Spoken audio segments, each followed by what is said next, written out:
Tonight was exactly the kind of pay-per-view that AEW needed to have at a time when business has not been booming the way it was earlier in the year, when there has been a lot of drama and a lot of controversy and a lot of questionable booking decisions. They needed a strong show tonight in Newark, and a strong show is what they got. AEW Full Gear will go down, I think, as one of the best overall AEW pay-per-views that the company has ever produced. And it comes at a time where, like I said, they really needed a boost.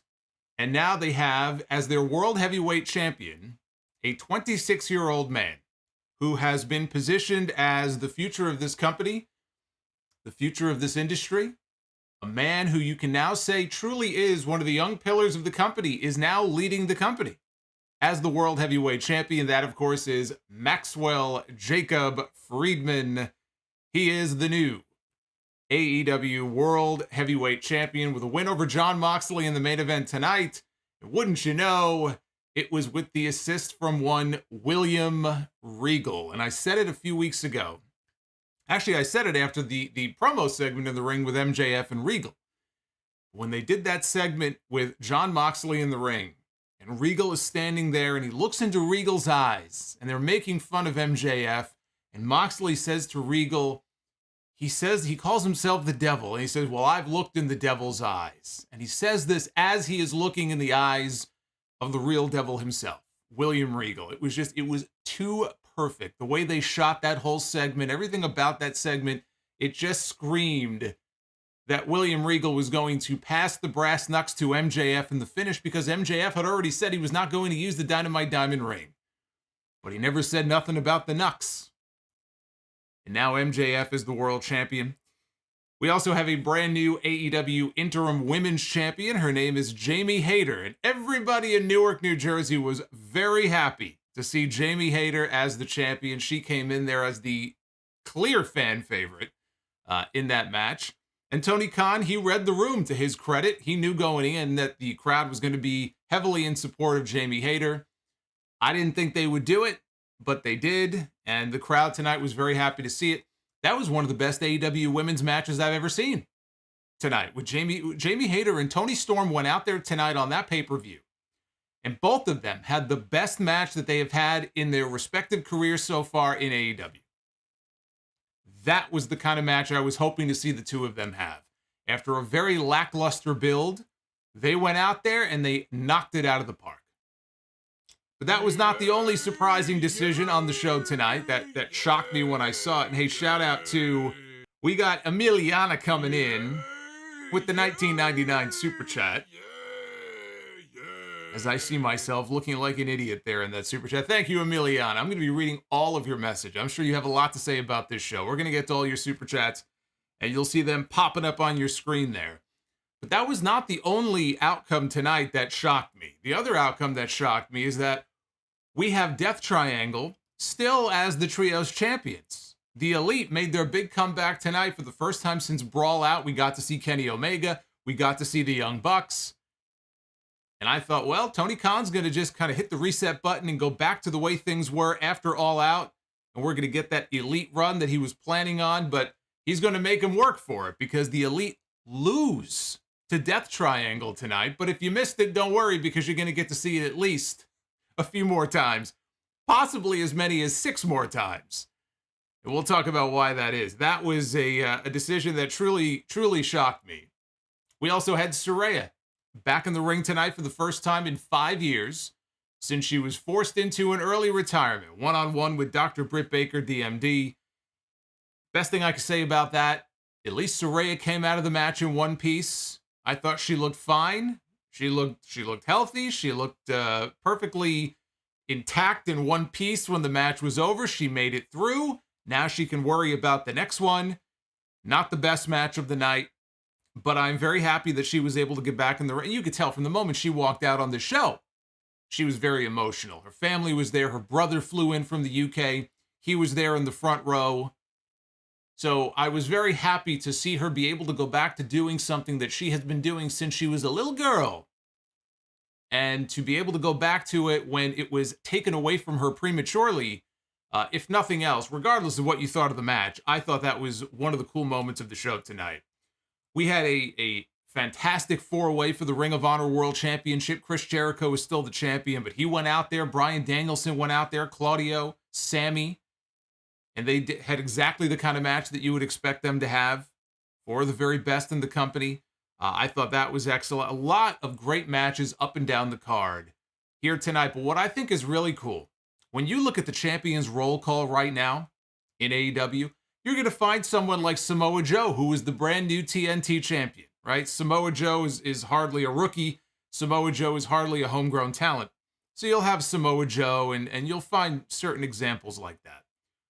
We have MJF as the world champion. We have Jamie Hayter as the interim women's champion. We have the Acclaimed as the tag team champions. We have Jade Cargill as the TBS champion.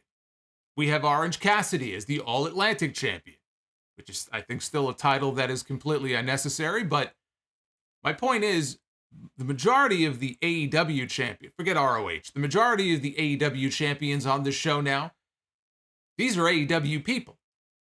These are AEW, in most cases, homegrown, young talent that now they can build around going forward. And it's good to see people like that getting the attention. Those are the kind of people that Tony Khan needs to push and to build around as he builds a roster for the future.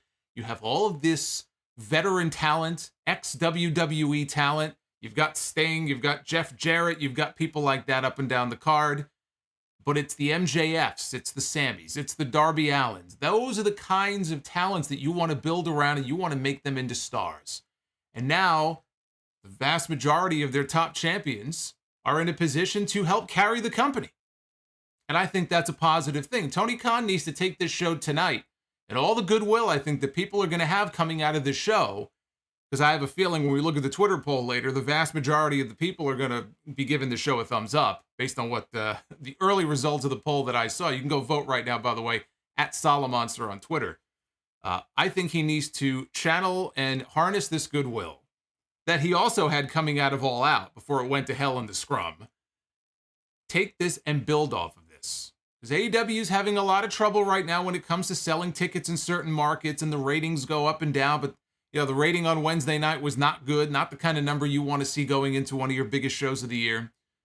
There's a lot of troubling signs right now in this company. It is not all, roses and rainbows in AEW, but he has to take what he saw tonight and build on this, because there's a lot of positive things coming out of this pay-per-view. I like the show a lot. Still too long. I laughed because Tony Khan on the media call the other day said, it's not going to be as long as some of the other shows. Really? Really? That was not the case. He lied. But when you have a show as good as this, you can't really complain too much about that. This is, by the way, in case you couldn't figure it out, your AEW Full Gear 2022 review. I am the Solomonster. If you are new here, please hit that subscribe button. We also, of course, have Super Chats open. I know they are already coming in. You will see them popping up on screen, so you get a little bit of notoriety there. And I'll be reading them and acknowledging them as the stream goes along here. So get those on in. Also, let's aim for 500 likes on this stream if we can. And however late it may be, if we can hit 500, we'll do Be the Booker a little bit later on. We're also going to be doing something else a little bit later on, which is, I know some of you were here for the contest, because we're going to be giving away an AEW replica World Heavyweight Championship belt. In fact, the one that you see right there on your screen. One lucky winner. I'm going to be picking that winner at random a little bit later on tonight. So if you got your entries on in at WrestleRumble.com, you are in, and we'll be picking that winner a little bit later on in the stream. So we got a lot going on tonight. I saw the trailer. I want to just mention this real quick before we get into all the matches here. I saw the trailer for the AEW Fight Forever game. Finally, they released more gameplay footage. I think it looks great based on what I saw. A lot of blood in the game, so you know it's an authentic AEW game. It looked like a bloodbath in this fucking game. But I think it's going to make for some fun sound-off gamer videos. The problem is we still have no release date. They keep releasing a little bit more gameplay footage each time, but we still have no word on how much longer we're going to have to wait to actually play this game. So who knows when the actual game will be out, but from what I saw, I thought it looked pretty good. So let's take this all the way back to the pre-show. They had the 0-hour pre-show. We had 3 matches on the pre-show here. It started with best friends Rocky Romero, Orange Cassidy, and a mystery partner taking on QT Marshall and The Factory. This ended up mostly as a handicap match. The 5th man on the babyface side was not present for the beginning of the match. Hey, Sean O'Hare in the chat wants to know, are we live, pal? Oh, we're live. We're very live. We're live here at almost 12:30 in the morning on the East Coast. Shout out to the East Coast. Shout out to the West Coast. Shout out to our international viewers. Everybody is welcome. Come on in. Of course, the match was building to the arrival of Danhausen as the mystery partner, a more serious side of Danhausen. QT Marshall was about to pile drive Orange Cassidy on the ring steps when all of a sudden we hear music that we're not really familiar with. It is Danhausen, and Danhausen comes out. He's got new music.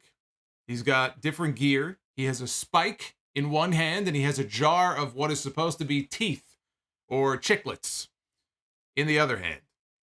So Danhausen comes down to the ring. He hits a slingshot German on QT, a release Northern Lights suplex on Cole Carter, lariat to Aaron Solo, a snap German to Lee Johnson. Orange Cassidy catches Nick Camarado with an orange punch. Danhausen he takes the jar and he pours out some loose teeth and he places them in Camarado's mouth and hits a pump kick for the win so that he knocked out his teeth. Get it?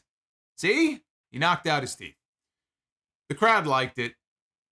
What more can I say about this? This belonged on the pre-show. At least this wasn't on the main card. But the crowd enjoyed seeing Danhausen and Orange Cassidy. Backstage, Renee Young, or Renee Paquette. I still think of her as Renee Young. But Renee was in the back. And Renee was with Konosuke Takeshita, who is officially all elite. There's the graphic. It's never official until you see the graphic. But yes, Takeshita is back in the States. And he thanked Tony Khan and the fans, said that he is moving to America and that he is going to be fighting for his life. Fighting for his life in AEW. I'm very happy that Takeshita is back in the States. Takeshita has been a revelation this year for somebody who really, wasn't that familiar with him. I know he's been in DDT for a while. Every match I saw this kid in was great. He's a prodigy. So when he went back to Japan there a few months ago, I got sad. I said, who knows when he'll be back? Now that we know he's back, he's officially signed. I think that's great. I think that's a great pickup for AEW. And honestly, in this promo, his English is pretty good. His English is getting better. Now he's going to be living here, and I think that's a big signing for AEW. We had Ricky Starks against Brian Cage, semifinal match in the AEW World Title Eliminator Tournament, with the winner meeting All Ego Ethan Page on Dynamite this Wednesday in the finals. Originally, the finals were going to be on this show, but because Ricky wasn't cleared, things got pushed back, so that match is going to be happening on Wednesday instead. Ethan Page was out there. He sat in on commentary for the match, and anytime. Let me just put this up here, because this right here, this tweet that you see from over a year ago on your screen, this will always be the first thing I think of when I think of Ricky Starks against Brian Cage. This is why Ricky Starks will always own Brian Cage. This never fails to get a laugh out of me. They were going to have a Philadelphia street fight on TV. And they were tweeting each other, and Cage tweets, and where's the Philly street fight at, Starkman Jones? He goes, it's in Philly, you big dumb bitch. This right here is the first thing I will always think of. That's why Ricky Starks will always own Brian Cage. This was good. I thought this was good. It was mostly Starks taking a beating. He was selling the ribs. It is ribs all taped up, I think. So he had to go through two monsters in 2 days. He had to go through Lance Archer last night on Rampage, and tonight he had to go through Brian Cage. Cage tried Weapon X. Starks got a roll up for 2. Starks came back with a spear, got a near fall out of that. This all built to Brian Cage looking for an F5. Starks countered into a destroyer, and then he got the big man up for the Rochambeau, which is no easy feat. Brian Cage has a lot more mass than Ricky Starks does. So Ricky got him up, but he didn't have him completely. And I think he was falling, and so he just quickly hit the Rochambeau and got the pin. So we are getting the final that I predicted. We are getting the final that I hoped for when this tournament first was announced, and we knew the brackets, which is going to be Ricky Starks against Ethan Page. Again, 2 young stars in this company. Ethan Page is very good. Ethan Page is somebody who Tony Khan should start doing more with. Ricky Starks has been somebody I've been saying Tony Khan needs to do more with him. He was out. He was hurt for a little bit. Now he's back. So they're going to meet on Thanksgiving Eve on Dynamite. And I'll tell you something else. I'm happy that this match got bumped. And I think it actually works out a lot better this way, because think about it. This match being on this pay-per-view tonight, as stacked as it was and as late as it went, would have been lost in all the noise. It's better that this match is on TV now on Wednesday. This is one of the big feature attractions on the show coming up this week. It's a much better spot for it to be in. Final match on the pre-show was Eddie Kingston stepping into the ring. This was his dream match. This is the match that Eddie Kingston has wanted his entire career. Steps into the ring with his idol, the legendary Jun Akiyama, who spent many years working in All Japan Pro Wrestling and Pro Wrestling Noah. Now he works for DDT Pro. He just celebrated 30 years in the wrestling business. They did work briefly on Rampage last night in a tag team match. It was Akiyama and Takeshita against Eddie Kingston and Ortiz. Akiyama, that's a different person. Akiyama and Takeshita won in the tag team match last night, but we didn't get too much. We had a little bit of interaction between Kingston and Akiyama, but not too much. Tonight we got the singles match. They work strong style, so again, lots of chops, lots of suplexes. Both of them delivered exploders to each other before Akiyama hit a charging knee for the double down. Kingston avoided another exploder. He hit a DDT. Spinning back fist connected. Akiyama crumbled. He blocked a second one, though, into an exploder. And Kingston fought back with a Northern Lights bomb, hit another spinning back fist to put away Akiyama. He gets the 1, 2, 3. Immediately, you could see Eddie Kingston in the ring. He's getting all emotional, right? His tears his eyes are all red, right? He's tearing up. He's looking up at the heavens. He kneels down. He bows to Akiyama. Akiyama pays him respect back. They shook hands. They hugged while they were on their knees. Once they got to their feet, Kingston raised Akiyama's arm. So basically, this followed, if you saw any of the Minoru Suzuki matches when he was in AEW, it followed the Minoru Suzuki blueprint. This was all about Eddie getting his dream match. Now, the match itself was fine. I didn't think this was really anything special, but for Eddie Kingston, it was special. For Eddie Kingston, this was bigger than any world championship. So for him, you could tell how much this meant to him. Kingston got the mic. He asked, how much time do we have before the pay-per-view starts? And he thanked Akiyama. He said, rest in peace to a number of Japanese legends, including Giant Baba. He says, I hope I made you proud tonight. He also used his time to promote the pay-per-view. He said, it's 7:53 and 40 seconds. Order the goddamn pay-per-view. I can't think of a better way to promote a show than that. I think all these companies, they need to enlist Eddie Kingston to hype up their events. If they need a hype man for the Super Bowl, Eddie Kingston's the guy. There's no more direct way to promote the show than that. You guys got 7 minutes left to order. Order the goddamn show. So he mentioned Jon Moxley kicking MJF's ass later tonight. And that got a lot of boos from the New Jersey crowd. And as we would find out in the main event, this was not a very pro Jon Moxley audience in Newark tonight. So that brought us to the main card. Pay-per-view opened with the steel cage match with Jungle Boy, now going by not only Jungle Boy, but his real name as well, Jungle Boy Jack Perry. He did an interview this week, and he was asked about that. And he said, no, it just felt like it was time. When Christian brought up his family and his father being dead and all that kind of stuff, he said that was kind of the opening. He said, at some point, I was going to start using my name. Once Christian started mentioning the family stuff on TV, it only made sense. So now he is going by Jungle Boy Jack Perry, which I'm sure makes Jim Ross very excited. Jim Ross did come out at this point. He was not on the 0 hour, but he came out for the start of the pay-per-view. He joined Excalibur and Taz on commentary. Tony Schiavone disappeared. He was on the pre-show on commentary. He disappeared to do some backstage interviews, but he would come back a little bit later on in the show. So you know it's going to be a bloody night when we have somebody in the opening match on this main card wearing the Crimson Mask, as Jungle Boy was here in this match. This is only the opening match on the main card. And within minutes, Jungle Boy's head was split open on the cage. The blood was trickling down his face. Midway through the match, he couldn't even see. There was so much blood in his eyes, he could barely see. They showed his mother and his sister in the front row. They didn't seem all too bothered by any of this. Luchasaurus backed the referee, Bryce Remsburg, into the corner, right? So he has him distracted. Now the camera cuts outside and we see Christian Cage with his arm in a sling, sneaking up behind referee Mike Posey. Mike Posey was the referee outside the cage. He was looking on the inside. Didn't see Christian. So here comes this one-armed man who very covertly is sneaking up behind Mike Posey because Mike Posey has the key to the cage door hanging from his belt or his belt loop. And with his one arm, Christian reaches down and grabs the key without Mike Posey even knowing. So Mike Posey got robbed by a one-armed man.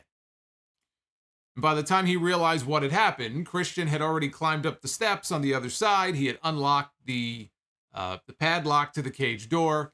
Mike Posey called for security to be brought down. They came down, and they carried Christian off to the back.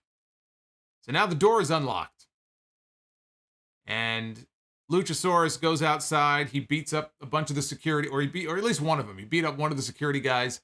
Clearly, this was not a cage match with the escape the cage rules here. Jungle Boy followed him outside, and the dinosaur catapulted him into the side of the cage and then pulled out a table from underneath the ring. He grabbed a table, 2 chairs, threw them inside the cage.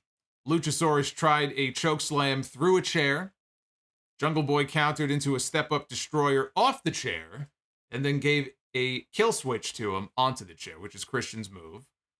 Perry launched himself off the chair again. He was trying for some other move. This time, Luchasaurus caught him by the throat, chokeslammed him through the chair. In the corner, Jungle Boy fought free, hit an avalanche sliced bread, and both men were down. And at this point in the match, both men did the Undertaker Brock Lesnar spot from SummerSlam in 2005, the dual zombie sit-ups. And you can see Jungle Boy, they zoomed in on his face, and he got all dramatic. He said, "You were my best friend. You were my best friend." So he gets up, and both guys start throwing strikes. Jungle Boy climbed to the top of the cage. After he got Luchasaurus laid out across the table in the ring, because there was a table in the ring, he put a sleeper hold on him, and he got him sleepy enough. He laid the big guy out on the table. Luchasaurus did another zombie sit-up on the table, but Jungle Boy came and he blasted him in the head with a steel chair. So he climbs the cage to the very top of the cage, and he looks up to the heavens, and he blows a kiss to his father, and he does a dive. And now these cages in AEW are very tall. You know, Cody did a moonsault off one in the cage match he had on Dynamite once with Wardlow. These are very high. And he did a Shawn Michaels-esque elbow drop from the top of the cage down through the table through Luchasaurus. I think the idea was that his body would also go through the table. And, you know, he got the elbow, and the table did break. He didn't get all of his weight on top of him, but he got enough of it to break the table. So, big spot there. He applied the snare trap submission to Luchasaurus. He struggled. He started spitting up some black shit, but he had nowhere to go. And Luchasaurus tapped out for the win for Jungle Boy. Jungle Boy left the cage. He went to go celebrate with his mother and his sister in the front row. These two guys went out there, and they had what I would say probably was the greatest opener to a pay-per-view in AEW history. And I sat here on this stream, on this channel a year ago, reviewing last year's Full Gear. And if you remember the opening match to last year's Full Gear, it was MJF and Darby Allin. And I said then that was the best opening match I have seen on an AEW pay-per-view in all of the pay-per-views that they have done. And I think that this topped it. I think that this was the best opening match that we have seen on an AEW pay-per-view. This was a grudge match, lived up to the hype, made use of the cage, made brutal use of the cage. It was bloody, it was brutal. Jungle Boy fought back. They told a story in there, right? I mean, you had the big guy and the little guy. The little guy fought back. And it was the breakout match of Jungle Boy's career, the best match that I've ever seen him have as far as singles matches go. So yeah, tonight the boy became a man. I thought this was an excellent match. We got our first title match of the night for the Trios titles. This went on a lot earlier than I expected. The Trios Championship's up for grabs. Death Triangle, Pac, Penta, Rey Fenix defending the titles against the former champs. The returning Kenny Omega and the Young Bucks. The Elite. So the Elite made their return. The EVPs are back. I believe they are still EVPs, which is a questionable decision, but the EVPs are back. And they enter to Carry On Wayward Son by Kansas, which is a great song choice. Don Callis joined on commentary. As soon as Kenny Omega and Pac locked up to start the match, the crowd chanted, "Fuck CM Punk." Loud chants of "Fuck CM Punk." I wasn't sure what the CM Punk chants would be. I did say the other night that there will be, I'm sure, some CM Punk chants. I wasn't expecting the chant to be "Fuck CM Punk." But apparently he did not have too many fans in Newark, New Jersey tonight. Not only did they chant "Fuck CM Punk," there were also light chants of Colt Cabana as well. So the crowd made it very clear early on in this match whose side they were on. I don't know that the crowd will be as favorable to them on Wednesday when they are in Chicago. I gave up halfway through this match trying to track all the moves. I mean, it was just pure insanity in this match. I just kind of sat back and tried to absorb it all and enjoy it. Nick Jackson did hit a twisting dive out onto Pac on the floor, who I believe that had to be the spot. I think this was the spot. Pac looked like he got his nose broken. He came up. His nose was bloody for the rest of the match. I think he had his nose broken here. But Nick Jackson, he's sitting on the floor outside. Fan reaches down with what looks like a soda, but who knows, right? It could be coffee. It could be a soda. And Nick looks up and goes, "Is it diet?" I think the person said yes. And so Nick took the drink, and he took a sip. I hope it wasn't a CM Punk fan. Nick did a little subtle reference to Punk during the match. He did Punk's move where he does the step-up knee in the corner and the running bulldog out of the corner. Omega tagged in. He hit a Snapdragon on Penta and Pac, and then wiped them both out with the Terminator dive. Phoenix and Nick Jackson had a back and forth that led to Matt Jackson hitting a springboard DDT on the apron. Rey Fenix took a hellacious bump on that DDT on the apron. Nick and Penta fought up top. There was a super Hurricane Rana by Nick Jackson that wiped everybody out on the floor. Again, like I said, total insanity here. The Elite went for a tombstone on Pac. Lucha Bros stopped it. Death Triangle hit a triple tombstone spot. A three-way tombstone spot, which I don't believe I've seen that before. Phoenix got a splash off of his brother's shoulders out of the corner. Penta followed that with a diving destroyer. Pac finished off the sequence with a black arrow onto Kenny Omega. Immediately transitioned into the brutalizer. Kenny Omega was struggling. He was trying to get his feet on the bottom rope, but he wasn't close enough. And after struggling for a while, finally, the Bucks made the save. Pac tossed the ring bell hammer to Rey Fenix. And Rey Fenix is holding. Now, he's been trying to get him to use the hammer now for weeks, because that's how Pac was retaining the All-Atlantic title for all that time. He was using the hammer. He was knocking people out, Trent Beretta and everybody else that he was in the ring with. So he's been trying to convince Rey Fenix, like, basically come to the dark side, use the hammer. And up to this point, Rey Fenix has said no. So again, he hands him the hammer and says use it. And Fenix looked like he was contemplating it. He was kind of struggling with the decision. But again, he ended up refusing. He said, no, not going to use it. But then Kenny Omega laid him out with a V-trigger and hit a Tiger Driver 98, which looked brutal on the landing. I mean, really, that should have been the finish. But Fenix kicked out. Pac went for the hammer shot on Kenny Omega himself, but he ate a super kick instead. Nick Jackson wiped out Pac with a dive. Matt Jackson hit a moonsault off the top rope. Kenny Omega hit Fenix with a V-trigger. Pac then very discreetly, once again, hands the hammer to Rey Fenix as Kenny Omega is picking Fenix up on his shoulders for the one-winged angel. And Fenix is struggling. He's trying to avoid it. And then finally he realizes he has no choice, and the referee can't see it, but he's got the hammer, and he whacks Kenny Omega in the head with the hammer. And Omega goes down, and Rey Fenix rolls him up, gets the pin, and wins the match for his team. I did not see that finish coming. And Fenix was having a little crisis of conscience when the match was over. He wasn't really happy with the decision that he made, but Pat came over and said, I'm proud of you. You see, I told you. And then Rey Fenix was like, yeah, you did. You did. So Death Triangle retain the trios titles, and the Elite are losers in their first match back. I was shocked by that finish. I was shocked by the ending. But when you stop and think about it, it fits so perfectly into the story that they've been telling now for weeks with Pac and Rey Fenix. And Fenix, up to this point, resisting temptation. He doesn't want to give in. And finally, in a moment of desperation, he realizes either I do this or we lose. And so he uses the hammer, and they eke out the win. So I actually really like the storytelling there with him succumbing to the pressure. I like the story there at the finish. And I'm actually glad. I'm glad they didn't just slap the belts right back on the Elite. Make them work for it. Build up to it. And it also keeps Death Triangle in the mix for a little while longer instead of them being relegated to the back burner, which is what's going to happen ultimately when they lose the belts to the Elite. Why rush into it?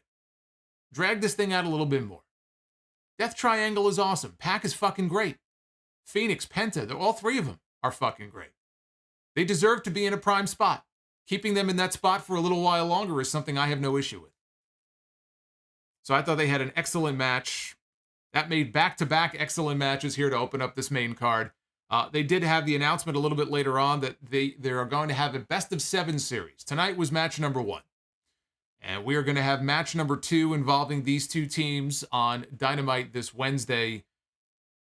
It sounds like overkill. I mean, we've had some good best-of-7s over the years. We had, of course, the one most people will think of is Booker T and Chris Benoit in WCW. WWE tried to recreate it many years later. It wasn't the same. It feels like overkill, but after the match they had tonight, I don't mind it. You want to put these guys, and there's nobody is saying this is going to go the full 7 matches. You know, it may go 4, it may go 5. But as great as this match was tonight, I can't sit here and complain about the fact that we're going to get to see it again. So we had back-to-back excellent matches. That streak came to a screeching halt with this next match.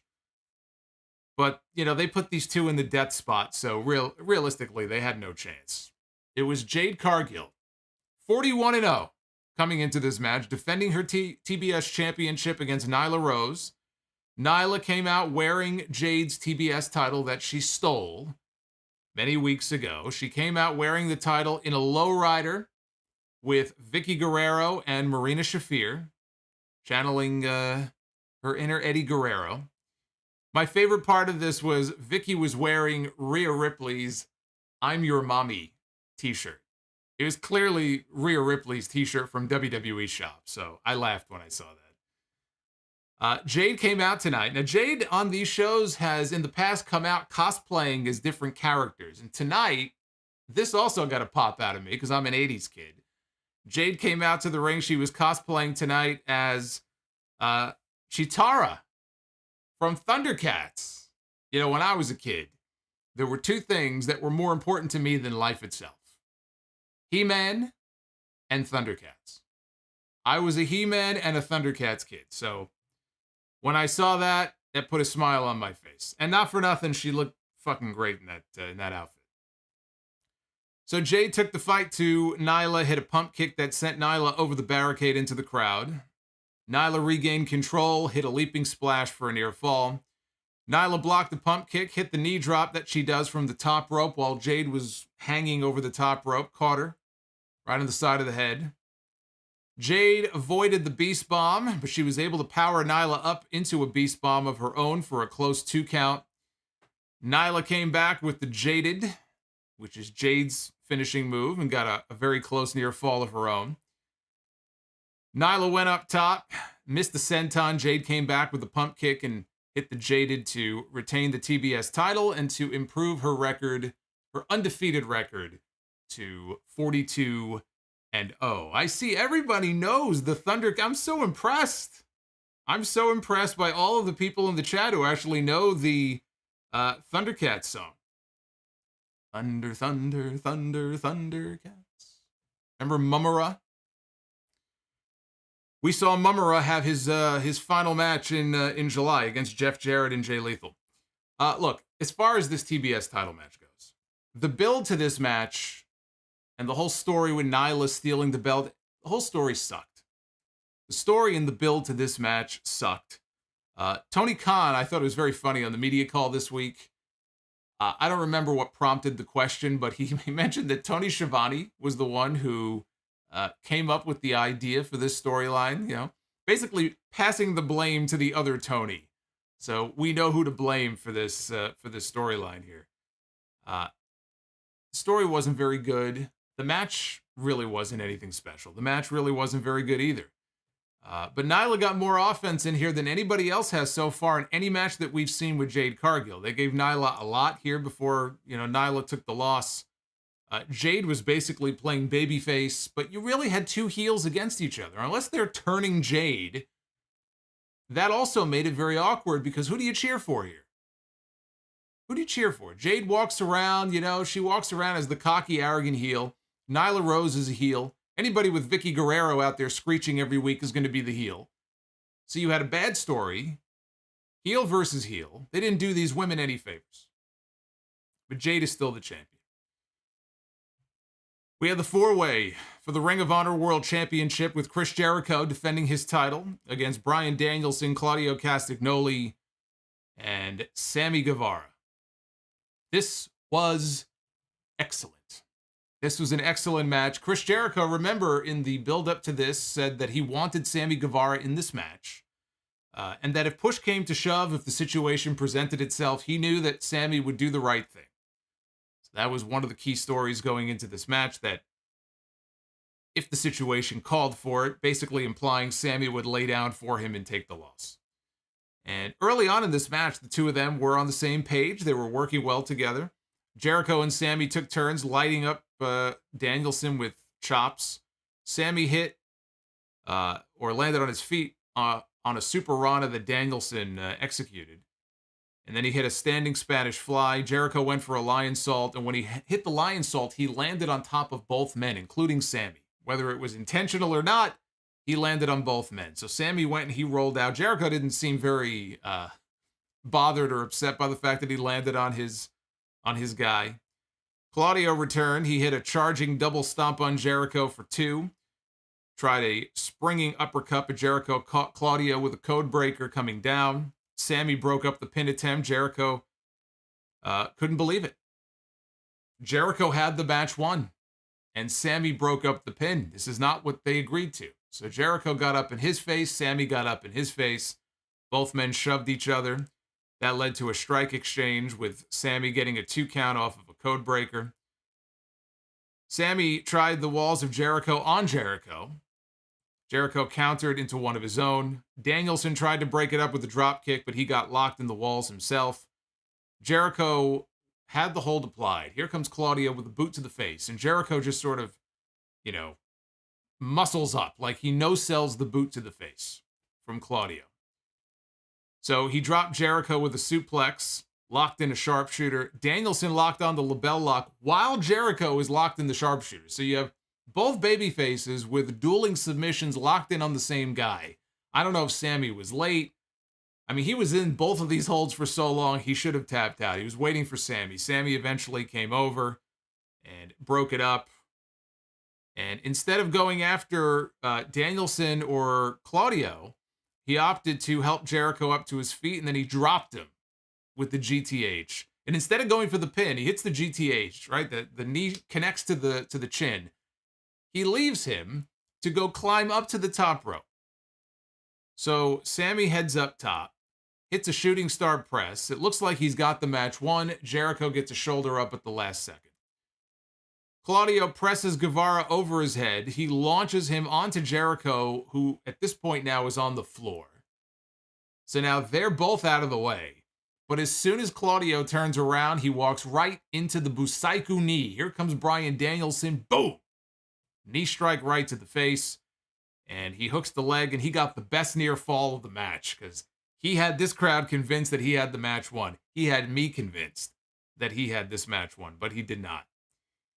Guevara hit a springboard cutter on Claudio, then he jumped up in one leap. Danielson was perched on the top rope. In one fell swoop, Sammy jumped up onto the top rope. He grabbed Bryan, and he hit a top rope Spanish fly. Upon landing, Danielson totally no-sold it, immediately transitioned into the label lock. Jericho broke it up. Everybody ended up spilling out to the floor. Claudio hit a pair of running uppercuts to Jericho into one barricade, whipped him into the other barricade. Here comes another uppercut. Now Danielson's on the apron. Danielson jumps off. Claudio catches him, and he delivers a neutralizer to his fellow Blackpool Combat Club stablemate. Flattens him on the floor with a neutralizer. Sammy hits a shooting star press outside onto Claudio, quickly brings him back into the ring. Claudio, though, catches him with a pop-up uppercut for 2. And then came the giant swing. Round and around goes Sammy Guevara, but now Chris Jericho has climbed back into the ring. And as Sammy is being swung around, as soon as Jericho sees an opening, he comes leaping in. He comes leaping in the middle of this giant swing. And he catches Claudio with the Judas effect. Now, he looked like somebody who was trying to pull into a traffic circle. He was waiting. He was just waiting for the right opening. And I think this was supposed to be the finish. The idea was he would come leaping in with the Judas effect. He would catch Claudio, flush right on the nose, and he would pin him. He caught him, but not totally. He kind of grazed him. So I think what happened is they improvised the second one. Claudio got back up. Jericho hit him, flush with the Judas effect, and then he pinned him. It didn't ruin the ending of the match or anything. I just think they were attempting to do it with just one Judas effect. He ended up hitting 2 of them. And so that was probably improvised, and Jericho gets the pin to retain the Ring of Honor World Championship. The second half of this match, in particular, I thought, more so than the first, but the second half of this match was great. But really, the entire match, when you look at the whole thing from start to finish, ended up being an excellent match. I expected Jericho to win. I know some people are going to be like, they're tired of Jericho they're just tired of Jericho. And I get that, but I never doubted that he would win this match because they're telling a story with him. Beating all the former Ring of Honor champions. I still think the story ends up with Daniel Garcia being the one to take the belt from him. Daniel Garcia hasn't even been seen. He's been on Dark. He hasn't been seen on TV in weeks. So I certainly hope that whatever they're going to do with him, they're not planning on doing it in the next few weeks or at Final Battle, because the guy hasn't even been on TV. Can't put that belt on him now. It doesn't mean anything. Nobody cares. You got to build him up. If he's the guy, if Tony Khan wants him to be the one to take that title from Chris Jericho, you got to build to that months down the road.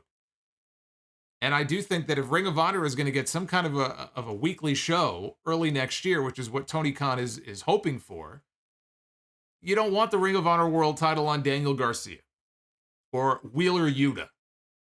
You want it on somebody like a Chris Jericho. You want it on somebody like a Bryan Danielson, who can then eventually drop it to somebody like that.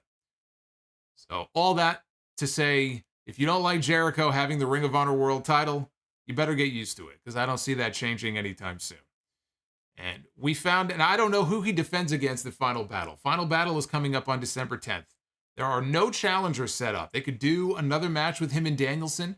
He beat Claudio tonight, so you don't really have to do that match. That pretty much is over and done with. Garcia, I think it would be too soon. I don't know who his opponent is going to be on December 10th, but I do know who his opponent is going to be on Thanksgiving Eve. Because later on in the show, we found out he's going to be defending against Tomohiro Ishii from New Japan Pro Wrestling. And so any opportunity to see Ishii is okay with me, because Ishii is fucking great. So that's going to happen on Dynamite this Wednesday. Speaking of Final Battle, I do want to mention one thing here. Hey, Dick the Cock Johnson just dropped a super chat. What is going on? What's going on, Dick?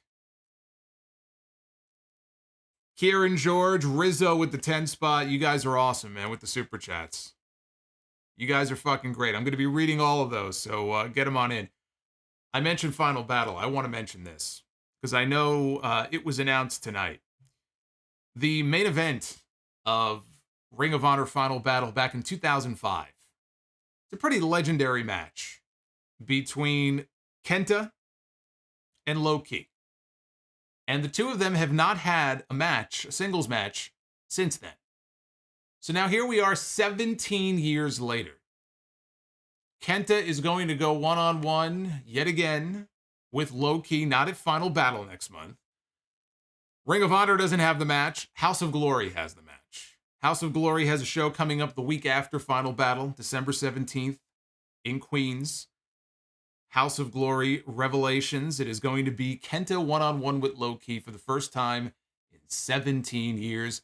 And I have the chance to call that match, so I just wanted to mention that. If you are able to make it to the show, you are not going to want to miss that match. You are not going to want to miss it. So, very excited. That is going to be, as they say, a banger. And I will be ringside for that match. I can't wait. So we had Saraya, who has not had a match in 5 years. Since she was forced into an early retirement, Saraya was back in the ring tonight against Dr. Britt Baker, DMD. They showed Saraya's brother, Zach, who flew in from the UK. He was here to cheer on his sister in the front row.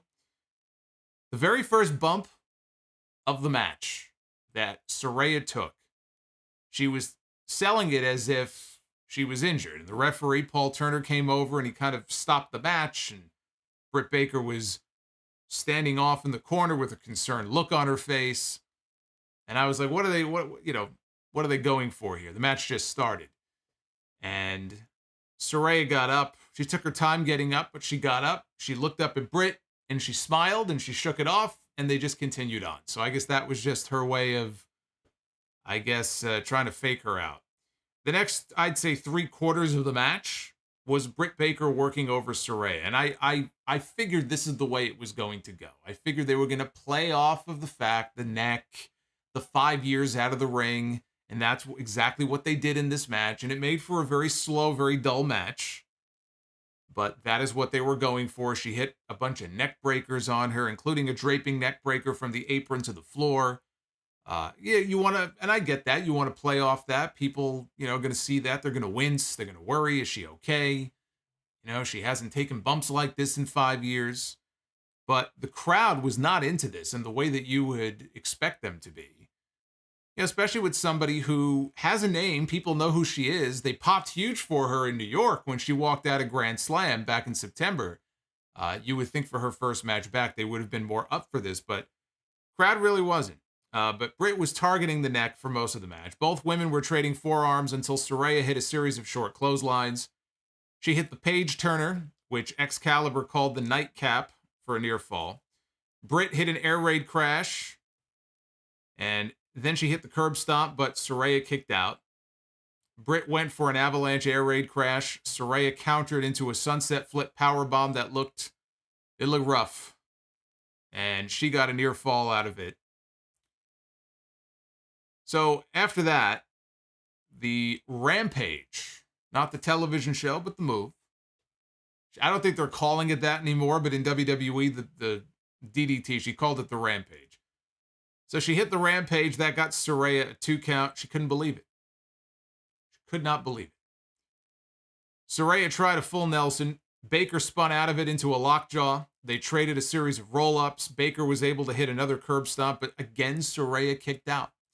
And Saraya hit another charging knee strike, hit 2 more rampages, and after the third one, she covered her, and she got the 1-2-3 to pick up the win. Her first win in 5 years, her first win ever in an AEW ring. And I will say this. I will say this about this match. For her first match in 5 years, I thought Saraya looked fine. She looked like she made it through in one piece. She didn't seem hurt. She didn't seem off or anything like that. I mean, you could say that, you know, she maybe had a little ring rust or whatever, which is totally understandable because the woman has not wrestled a match in 5 years. She has not done any kind of heavy physicality of any kind in 5 years, right? So you can excuse that.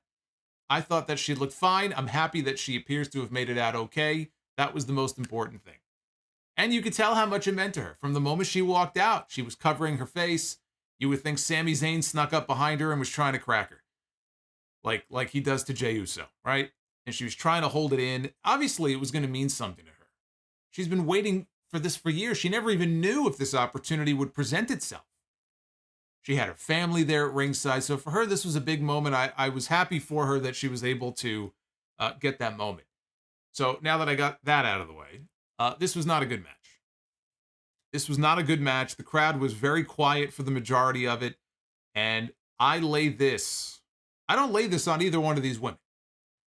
I lay this at the feet of Tony Khan and the booking of this feud heading into this match. That is why I think we had a mostly quiet crowd here for this match tonight. You go back to Dynamite last week, and I praised Britt Baker's promo because I thought her delivery of the promo was very strong. I thought she made a strong case for why she would resent the fact that, Saraya would say these things about her. A lot of the things that she said made sense. And I just thought that it was a great promo. But it was a very weird promo because it was a total babyface promo. So you have in Britt Baker a woman who was the top heel in the AEW women's division. Britt Baker has been the top heel in the AEW women's division now for, a year and a half, 2 years? It's been a long time. She came out there on Dynamite last week and cut a total babyface promo. She babyfaced herself. And she made it sound like Saraya is invading from some other company. She's some sort of foreign invading force who doesn't belong here. I'm the homegrown AEW star. I'm the one who the fans know. I'm the one who the fans like. I put the work in. I busted my ass. And now you're coming in and you're trying to take my spot. You don't belong here. You don't have AEW in your blood. That's basically the promo that she cut. It was like us against them. But Britt Baker is the heel. So it was very strange that they would build the matchup that way. And I just thought coming into this, it was a very odd choice to make. Now we see, having now watched the match and the crowd reaction, what the outcome of that was. The crowd really didn't know who to cheer for. Britt was getting cheers. But, not everybody in the crowd was cheering for Britt Baker, but she got her fair share. So instead of this being a moment where Saraya could come in and say, man, I haven't wrestled in 5 years. I see everybody coming to AEW. I see everybody having fun. I see all the women in this division. I want to be part of that, but it's been 5 years.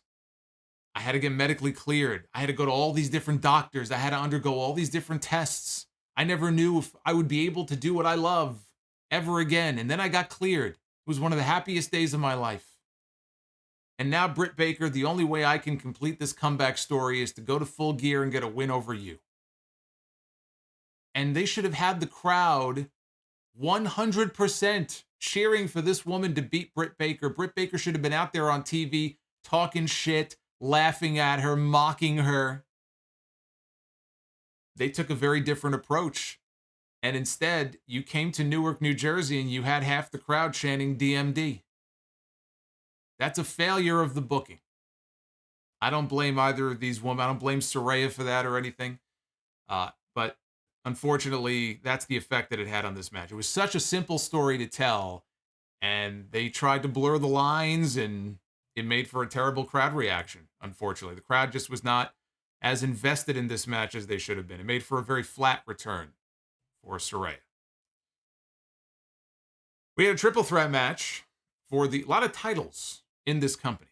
Ring of Honor titles, AEW titles. So you had a lot of championship matches tonight. One of those championship matches was the TNT Championship. Wardlow defending against Powerhouse Hobbs and Samoa Joe. This was fun. This was a fun hoss fight. Three big guys going in there beating the hell out of each other. What's not to like?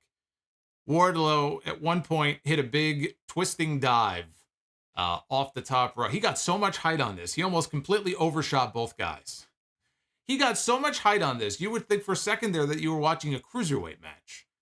And a guy as big as Wardlow, he's got to be, I mean, they called him 280. I don't think he's 280. But he's probably every bit of 250-ish. Maybe 260. It's a big guy. And he can fly around with the best of them. We need to be seeing more of Wardlow. We haven't gotten enough focus on Wardlow. They lost the plot with Wardlow after he beat MJF at Double or Nothing. His booking from the beginning of June until now has been complete trash. Just absolute garbage. This guy he's not a Goldberg clone. He's a great athlete. He can talk, he can work. He's an AEW homegrown guy. He's another one of those guys Tony Khan needs to double down on. And not have him just fading into the background the way that he has for the past few months.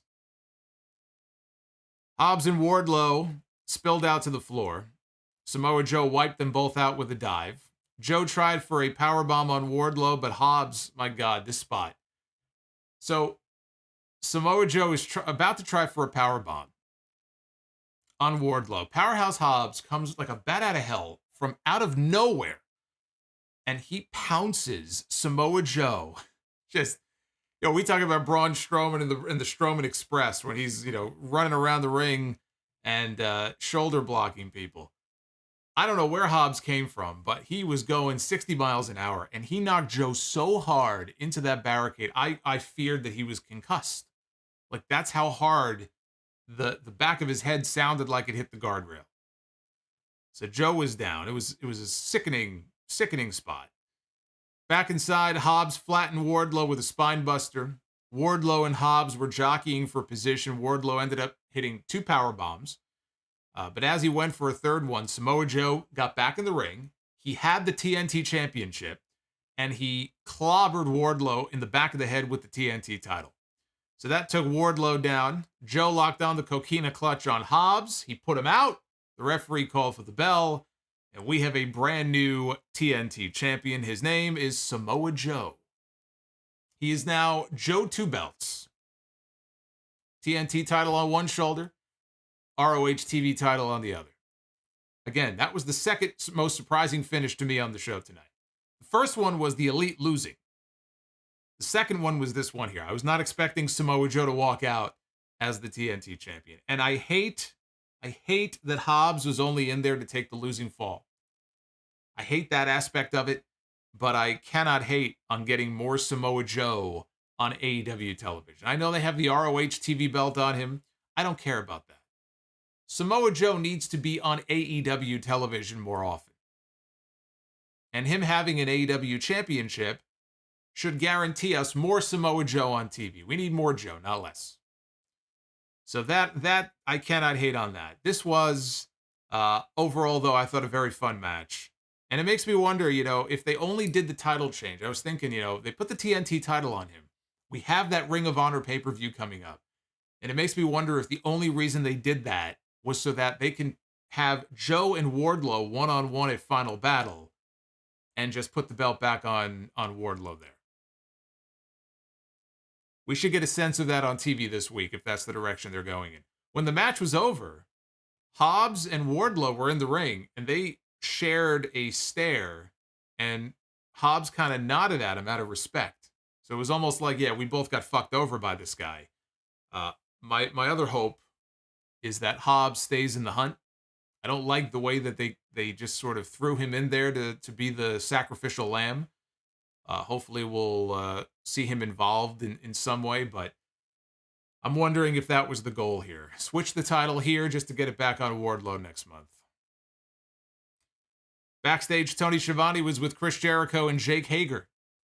And Jericho was asked about Sammy Guevara and his actions in their match earlier.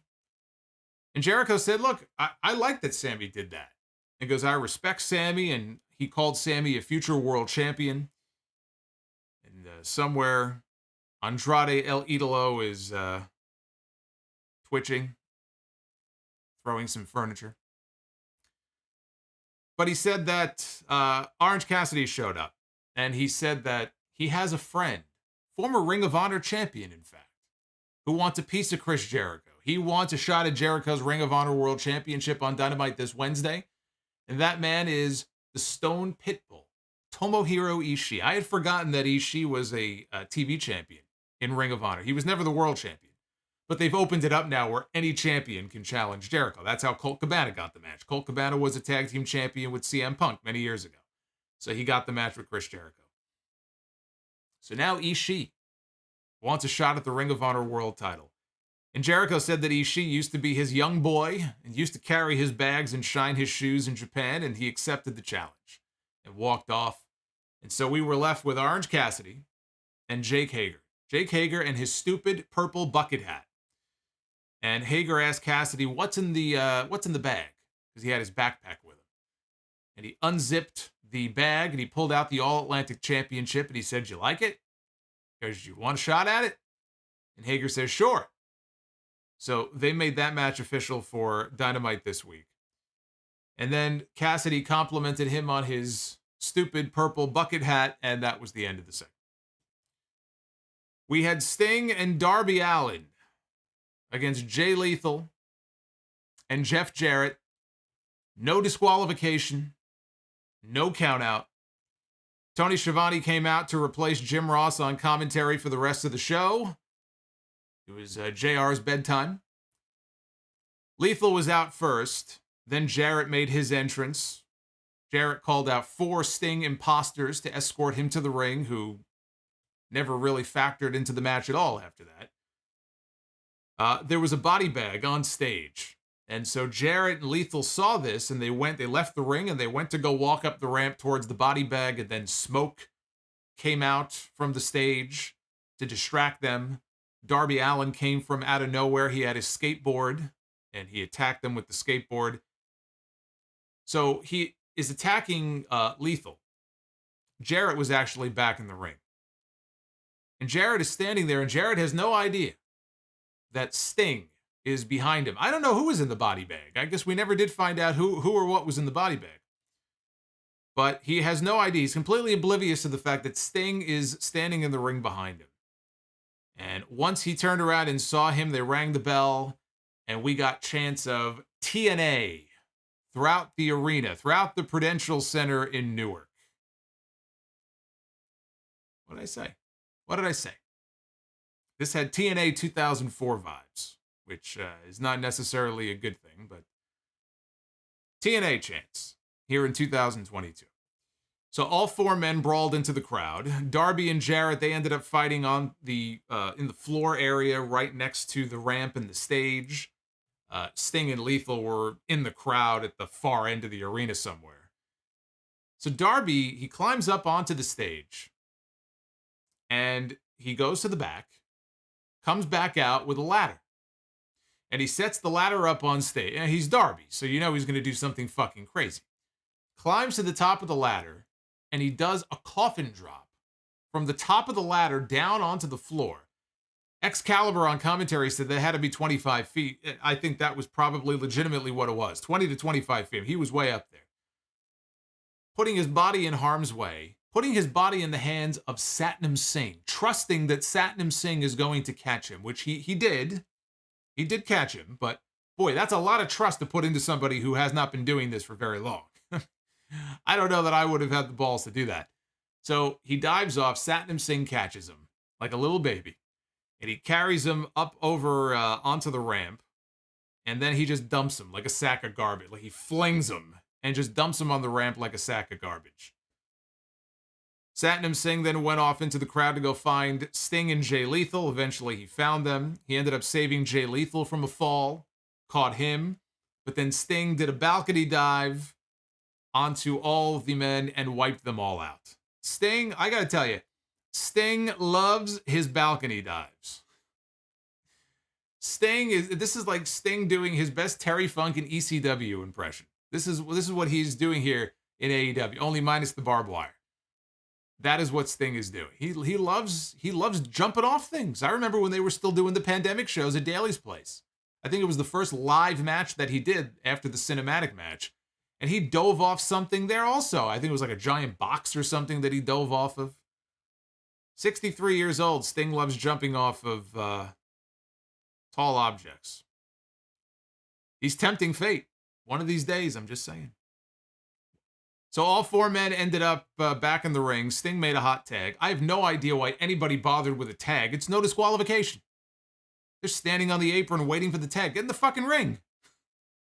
Satnam Singh came in the ring later and he chokeslammed Sting. You know why? Because there's no disqualification. So I have no idea why they were even bothering making tags here. But as I said, Satnam Singh delivered a chokeslam and nearly broke Sting in half. Jarrett wanted a guitar shot. And he went to go swing the guitar, and he almost hit Jay Lethal by accident, but he stopped himself. And Jarrett got knocked down. He dropped the guitar. Darby Allin went for a coffin drop off the top, but he jumped backwards right into a guitar shot by Jarrett. He smashed the guitar across Darby's back on the way down. But then Darby kicked up, and he no-sold it. Satnam Singh came back in. He missed the splash. And Sting was setting up for a Scorpion Death Drop. And he couldn't get it. And Satnam Singh wouldn't go down. Hey, morning. Crazy Gacy in the chat says morning to Lord Solomonster. That's right. I am officially a lord. Thanks to established titles. What's going on, Crazy? Tries a second time for the Scorpion Death Drop. The Giant won't go down. Sting says to Darby, go up. Darby climbs up to the top rope, and while Sting has him still in the position for the Scorpion Death Drop, Darby comes off the top with a coffin drop, and they finally take the big guy down. I thought that was a cool spot. Jarrett got wiped out by a Darby Allin suicide dive, and there is no suicide dive in wrestling quite like a Darby Allin suicide dive. So that took out Jeff Jarrett for the remainder of things. In the ring, Jay Lethal tried for a lethal injection, but so here's what happened. The idea was he was going to come off the ropes for the lethal injection. And as he came backwards, Sting would catch him in position for the death drop, and he would deliver a Scorpion Death Drop.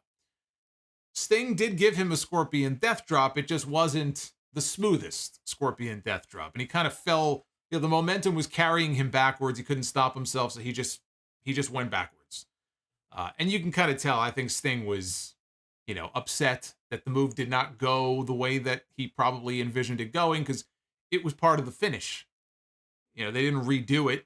They just kind of continued on. Darby went up top. Darby hit a coffin drop on Jay Lethal and got the win. So as I predicted when I did the predictions the other day, this was going to be the revenge that Darby Allin needed on Jeff Jarrett. Sting came back, they got their revenge, and that's all this was. It was the feel-good moment with the baby faces going over.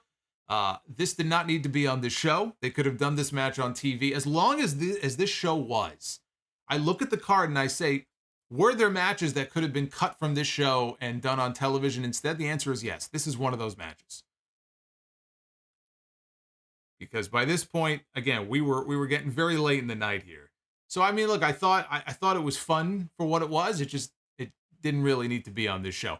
But I have learned to appreciate Sting. I'm trying to appreciate Sting while we still have him in the ring. Because you never know when his last match is going to be. He may wake up one morning and say, you know what? I think I'm done. 63 years old. I'm just enjoying the ride while it lasts. I'm still amazed by the things, frankly, he's able to physically do when he's out there. Then we got good. Toni Storm defending the interim AEW Women's Championship against someone that she is very familiar with, a former best friend of hers, Jamie Hayter. Crowd was big time behind Jamie Hayter here. It was pretty clear from the start they wanted a title change in this match. They were not very fond of Toni Storm, but they were very fond of Jamie Hayter. Tony Khan knew this going in, hence the finish. This was Toni Storm's best match since coming to AEW. It was Jamie Hayter's best match since debuting in AEW. Toni got her nose busted open, probably broken, like Pac did in the trios match. I didn't see where it happened, but she came up all bloody from the nose. It was all over her face. Rebel, midway through the match, because Jamie wanted to come out here and do this on her own. So there was no Rebel and there was no Britt Baker when the match started. Midway through, Rebel sneaks down to the ring, unbeknownst to Jamie Hayter, and tries to interfere. She got caught. She got ejected by Paul Turner. Storm tried her hip attack for a third time after hitting it twice earlier. When she hits those hip attacks, holy shit, does she get some fucking momentum behind those? I mean, Jesus. So she tried for a third one. And this time Jamie moved and Toni went crashing to the floor. And she landed right where Rebel had dropped Storm's interim title, on the ground. So Jamie, or Toni rather, is on all fours on the floor, face looking down at her championship.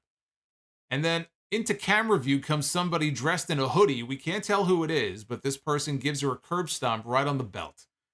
Then the person reveals herself to be Britt Baker, who got a pop, only because people knew that she was there to help Jamie Hayter win the belt. So Toni Storm is curb stomped here on the belt. In the ring, Jamie Hayter planted Storm with her own Storm Zero finish. He used her own finisher against her. Storm Zero, crowd bought into the near fall, so did I. But Toni kicked out. Champion came back with the Storm Zero. Hayter kicked out. Britt Baker distracted Toni Storm long enough to turn around into the Uranage, into a backbreaker across the knee, which is a move that Jamie Hayter calls the Hate Breaker for a close near fall. Hey, shout out to Xeno Slayer, one of our Sound Off legends here on the channel. He just became a channel member. Hey, Xeno Slayer. Cheers to you, brother. Welcome to the channel. You know, we picked up like 8 or 9 new channel members in the last, I think, 48 hours. So you guys are fucking awesome. Hit that join button. So the fans were into these near falls. As late as we were into the show, and there were certain matches where the crowd would kind of dip in and out of it in terms of their excitement level, but they were buying into these near falls. Like, I take it back to All Out. As hot as that crowd was for the Acclaimed, right? They hung on to every near fall because they wanted those guys to win the belts in the worst way. And they were upset when they didn't. And then they did the rematch at Grand Slam, and finally they got the big payoff here. So, which is what I thought was the idea here, which is that Jamie Hayter would not win the championship, but then she would either win the TBS title at some point, or they could build to a title win later on. So they were hanging on to every near fall in this match. Britt climbed up on the apron. She removed one of the top turnbuckle pads in one of the corners. As she was standing there, Storm sent Hayter into the corner, and she slammed into Britt. She slammed into her friend, and she knocked Britt and the turnbuckle pad with her all the way down to the floor. Storm charged in. Jamie moved, and Toni went headfirst into the exposed buckle. And Jamie Hayter finally hit her ripcord lariat, one of the best ripcord lariats in the business. And she covered her, and she scored the pin to win the championship. And the crowd exploded for her. The crowd went nuts. They loved that finish. And we have a brand new interim AEW Women's Champion. They loved the finish, as did I. I was not expecting a title change here on this show, but Tony Khan read the room, and he made the right call. And I thought this was an excellent, just based on Toni Storm's face, hard-hitting match between these two women. What does this mean now for the partnership between Britt Baker and Jamie Hayter? That's going to be the story going forward. Britt Baker was very much in support of her winning the match. She came out to help her. There was that little miscommunication at the end where they slammed into each other. So even though they were celebrating when the match was over and they were all smiles, is that going to factor into things on Dynamite this Wednesday? Is that going to be brought up? The fact that, you know, you slammed into me, you knocked me off the apron. I did help you. You can give me maybe a thank you, show me some appreciation here. Maybe Jamie Hayter brings up the fact that, look, I appreciate it, but I told you guys I didn't want your help. I could do it without you.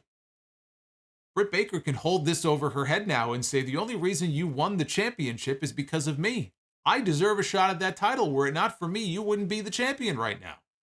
And Jamie could come back and again say that I didn't ask for your help. That could be the springboard for an eventual match between Britt Baker and Jamie Hayter, which I have to imagine is going to be the direction now. So that's my question. How long before Britt Baker wants to cash in on that goodwill? How long before she starts showing signs of jealousy with her best friend? I don't know that it'll be a week before we start seeing signs of that on television this Wednesday. We still don't know when Thunder Rosa is going to be back. Tony Khan made a comment on the media call a few days ago that he wants to give Thunder Rosa every opportunity to come back and defend her championship, but it could end up being a situation where he may have to just take the interim title and declare the interim champion the full-time current AEW Women's Champion. I know Thunder Rosa has said she wants to be back by January. There's no guarantee of that. So Jamie Hayter right now is the interim champion. Jamie Hayter could very well end up becoming the full-time AEW Women's Champion, depending on what happens with Thunder Rosa. We had the Acclaimed. No Billy Gunn. But we had Max Caster and Anthony Bowens against Keith Lee and Swerve Strickland for the AEW Tag Team Championship. This was in the second death spot on the show, right before the main event. So this did not get nearly the reaction their first two matches did, but it did pick up there at the end. There were two stories at play here in this match. One of them is a story that they started on Dynamite on Wednesday. It was Anthony Bowens one-on-one with Swerve Strickland, and Swerve dumped him into the crowd. Bowens came up favoring his shoulder, selling an injury. During the week, there were pictures of him out and about with his arm in a sling. People didn't know if the injury was legitimate or not. Now we know it was all part of the storyline. So they worked over the shoulder. He came out, he had tape all over the shoulder. That was story number one, working over Bowens' shoulder throughout the match. The other story was the split that came at the end with the challengers, which has been a long time coming, and it finally happened here on this show. There was some drunken idiot in the crowd who ended up getting ejected in the middle of this match. You could see the fans on screen. They were all looking at something off camera. Totally not paying attention to what was happening in the ring, and then they started chanting asshole at the guy, and I think they cheered when they finally took him out. So that didn't help things in this match. Swerve fought off a double team. He dropped Max Caster with a brainbuster. Keith Lee beeled Caster just clear across the ring. And Lee and Strickland hit their fall from glory finish. Caster, though, somehow kicked out at 2. Caster got launched over the timekeeper's table outside. Swerve pulled out a pair of pliers, just like the ones that he used to maim poor Billy Gunn on Rampage all those weeks ago. So on cue, here comes Billy Gunn. And my God, this crowd came alive. You would think that Stone Cold Steve Austin had emerged. The glass had shattered. Here comes Daddy Ass, getting Daddy Ass chants here from the building here in New Jersey. And he comes down. He eats a boot to the face by Swerve, who kind of kicks him off. The referees are holding Billy Gunn back. They end up ejecting him, so he didn't do much of anything. But he came out and got that big pop. And they took Billy Gunn to the back. So now that all the referees are distracted by what's going on with Billy Gunn, Swerve sees an opportunity. He gets into the ring, and he goes over to Keith Lee and says, here you go. And he hands him the pliers, and he wants him to use the pliers on the Acclaimed. He wants him to use the pliers on, I think it was Bowens who was in the ring. Now, they've been doing their whole Sting Lex Luger act now for a while on TV. If you think back to when Sting and Luger were partners in WCW back in like 95, 96. I think it was 96. Luger was more of the heel, all full of himself. Sting was the babyface. That's sort of been the dynamic here, although Swerve has been clearly defined as a heel. There's been no ambiguity about what he is on TV. But they've been doing this for a while. Keith Lee looks at the pliers, and he throws them away. He goes, I'm not going to use these. And then Swerve slaps him, slaps his partner right across the face, which was a very big mistake. And the crowd knew it, and the crowd started a "you fucked up" chant as soon as he did that. So Keith Lee then helped Anthony Bowens up to his feet and patted him on the back, and then he walked out. He deserted his partner. Swerve couldn't believe it. Bowens got a schoolboy on Swerve for a 2 count. Bowens reversed a JML driver into a blind tag to Max Caster. The Acclaimed hit a combination sit-out driver, and they pinned Swerve to retain their titles. This turned into a hell of a match here by the end. First half of this was very forgettable, even without the drunken idiot in the crowd. But this picked up at the end. It was the story. At the end of the day here, it was the story that really carried this match. And that whole thing with Keith Lee taking the pliers and throwing them away and not, refusing to use them. This looks to be the final, nail in the coffin here of the partnership with Keith Lee and Swerve Strickland. Swerve is going to be just fine. Swerve Strickland has been a tremendous heel. So I have every expectation that he'll continue to be a great heel on his own. He doesn't need to be part of a tag team. The whole thing with the pliers, it made sense as far as their story, but to me it was a little too close to the whole what we saw earlier in the show with Pac and the hammer, and handing it to Rey Fenix. I guess the difference here is that Phoenix ended up using the hammer, and here Keith Lee did not.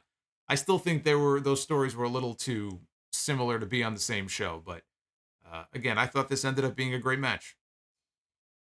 And then that brought us to the main event for the AEW World Championship. 8.5 hours later, it was time for Jon Moxley to defend his title against MJF. MJF came out to a big reaction. He motorboated a busty blonde in the front row. He's out there living his best life. Excalibur had a great line. He said that it's the first time Long Island has ever been cheered in Newark, and he may be right about that. Moxley came out through the crowd with William Regal, and the fact that Regal did not sit in on commentary for this match should have been a sign that something was amiss, because typically he would, but he did not join on commentary. I think he just went to the back, and he would reemerge later on in the match, but he was not on commentary for this.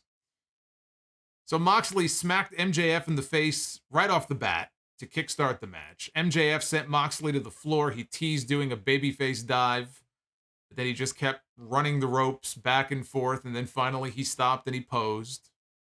No dives. Smart man.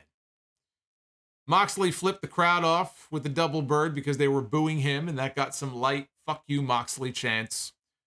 He went outside the ring later on. He was posing with his AEW World title to even more boos. MJF spat water in his face. Moxley came back, threw him into the ring steps. Back inside, MJF made a comeback. He was totally working this match like a babyface. MJF worked this match more than any other match that I have ever seen him in. He worked this match total babyface, and I never bought into it for a second. There is just something about him working as a babyface and trying to muster that babyface fire.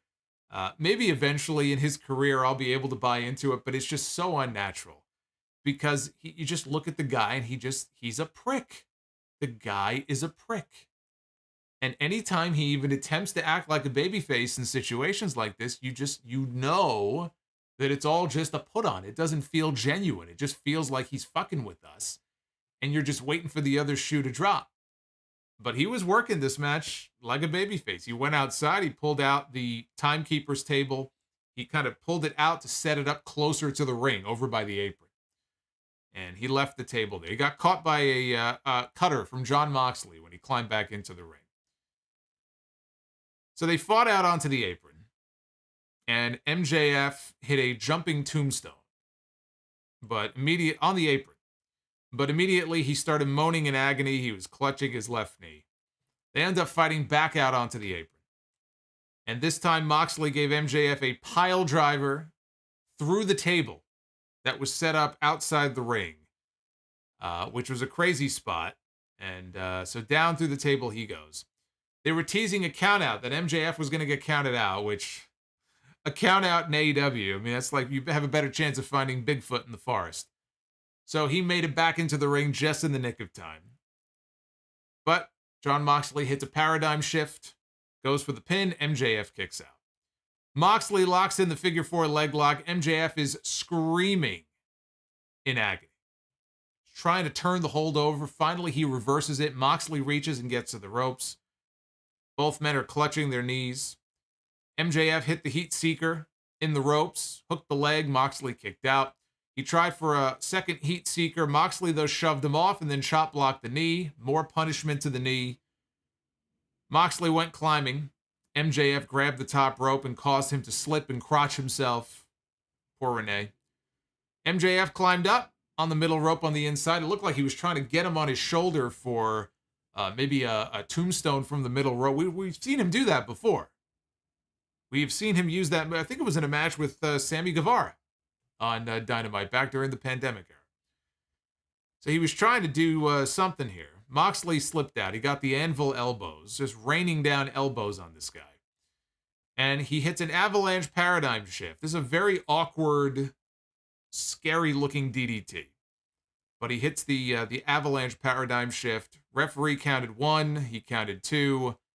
MJF very gently reached up with his fingers and touched the bottom rope. Save himself. So Moxley now is getting up in his face. And he's yelling at MJF. And he says to him, "Give me your best fucking shot." And he says flat out to him, he goes, "Hit me, motherfucker." And so MJF spits on him. Moxley knocks him down. He picks him back up. They start trading strikes. Moxley hit the ropes. MJF pulled the referee Bryce Remsburg in the way. And Moxley bumps the referee. So down goes Bryce Remsburg. Now you know something's about to happen. MJF pulls out the Dynamite Diamond ring from his tights. He's staring at it. And remember, before the match, he said, "I am not going to use the Dynamite Diamond ring." That's the one promise that he made. I'm not going to use the Dynamite Diamond ring.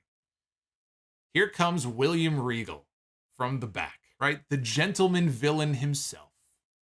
Coming down to the ring. He looks up at MJF. He says to him, "Don't even think about it. Put it down." MJF throws down the ring. He flips off Regal. But behind MJF, Moxley snuck up. He applied a sleeper hold. MJF kicked off the ropes into a pinning position. Paul Turner got inside the ring, so we have a new referee now. He counted 1, 2. Moxley kicked out. So then Paul Turner gets bumped. Now we have 2 referees down. Moxley gets the Bulldog choke applied, and MJF taps. And that part I didn't like. If it were me, I would have left that out. I would not have had Moxley get the visual submission, but to me, it's a minor point, especially if MJF is going to be a heel anyway. I guess it doesn't matter, but I don't know that I would have had the visual tap out in there. But it didn't matter because there was no referee. So he's tapping, but there's no ref to call the match. So Regal tells Moxley, "Go get the referee. The referee is still down over there. Go get the ref." Moxley goes over to grab the ref. When Moxley goes over to grab Paul Turner and try to bring him back over, we see William Regal slip the brass knucks to MJF. What did I say weeks ago? I said the minute he said, "I promise not to use the Dynamite Diamond ring," when I was talking about how I don't trust Regal. Regal's probably going to turn. I said I could see the finish now. Not only is MJF going to win the championship, it's going to be William Regal slipping him the brass knucks. It's going to be MJF using the knucks to win the title. And sure enough, here's William Regal slipping the knucks to him. Jon Moxley has no idea. When Jon Moxley comes back over, he gets knocked out with the knucks. Down goes Mox. MJF crawls over slowly. He puts the middle finger up in the air at the crowd, drapes the arm over Moxley. Here comes the referee to count the 1, 2, 3. Just like that, we have a new AEW World Champion. His name is Maxwell Jacob Friedman, 26 years old. Brand new AEW World Champion. Regal smirked. They cut to a shot of Regal on the ramp. He smirked at MJF from the ramp and gave a nod. And Tony Schiavone said that Regal just sold his soul to the devil. And to that, I would say, how does one sell his soul to the devil? How does the devil sell his soul to himself? Right? There's no greater devil here than William Regal. And Moxley said it weeks ago when he was mocking MJF and he looked at Regal laughing. He goes, This guy thinks he's the devil. He goes, I've looked into the eyes of the devil. You did. He was looking into the eyes of the devil in the ring that night and didn't even know it. I said there was a reason why in that shot during that promo, they kept William Regal standing there in the background. It was too perfect. It was too perfect not to mean something. So it played out perfectly. Now, I don't know if the idea is to keep Regal and MJF together. They don't necessarily need to be an item. It'd just be a case where MJF finally earned Regal's respect. He took his advice. He earned his respect.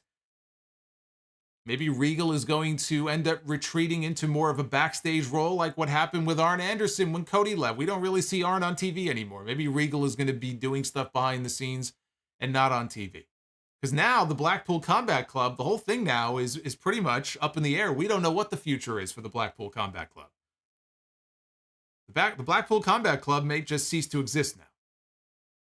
It was a good run, but you knew it was going to end at some point.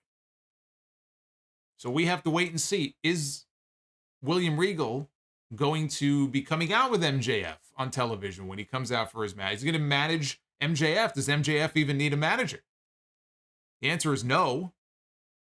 But I think if they wanted to do something with him and Regal, I mean, it certainly could work.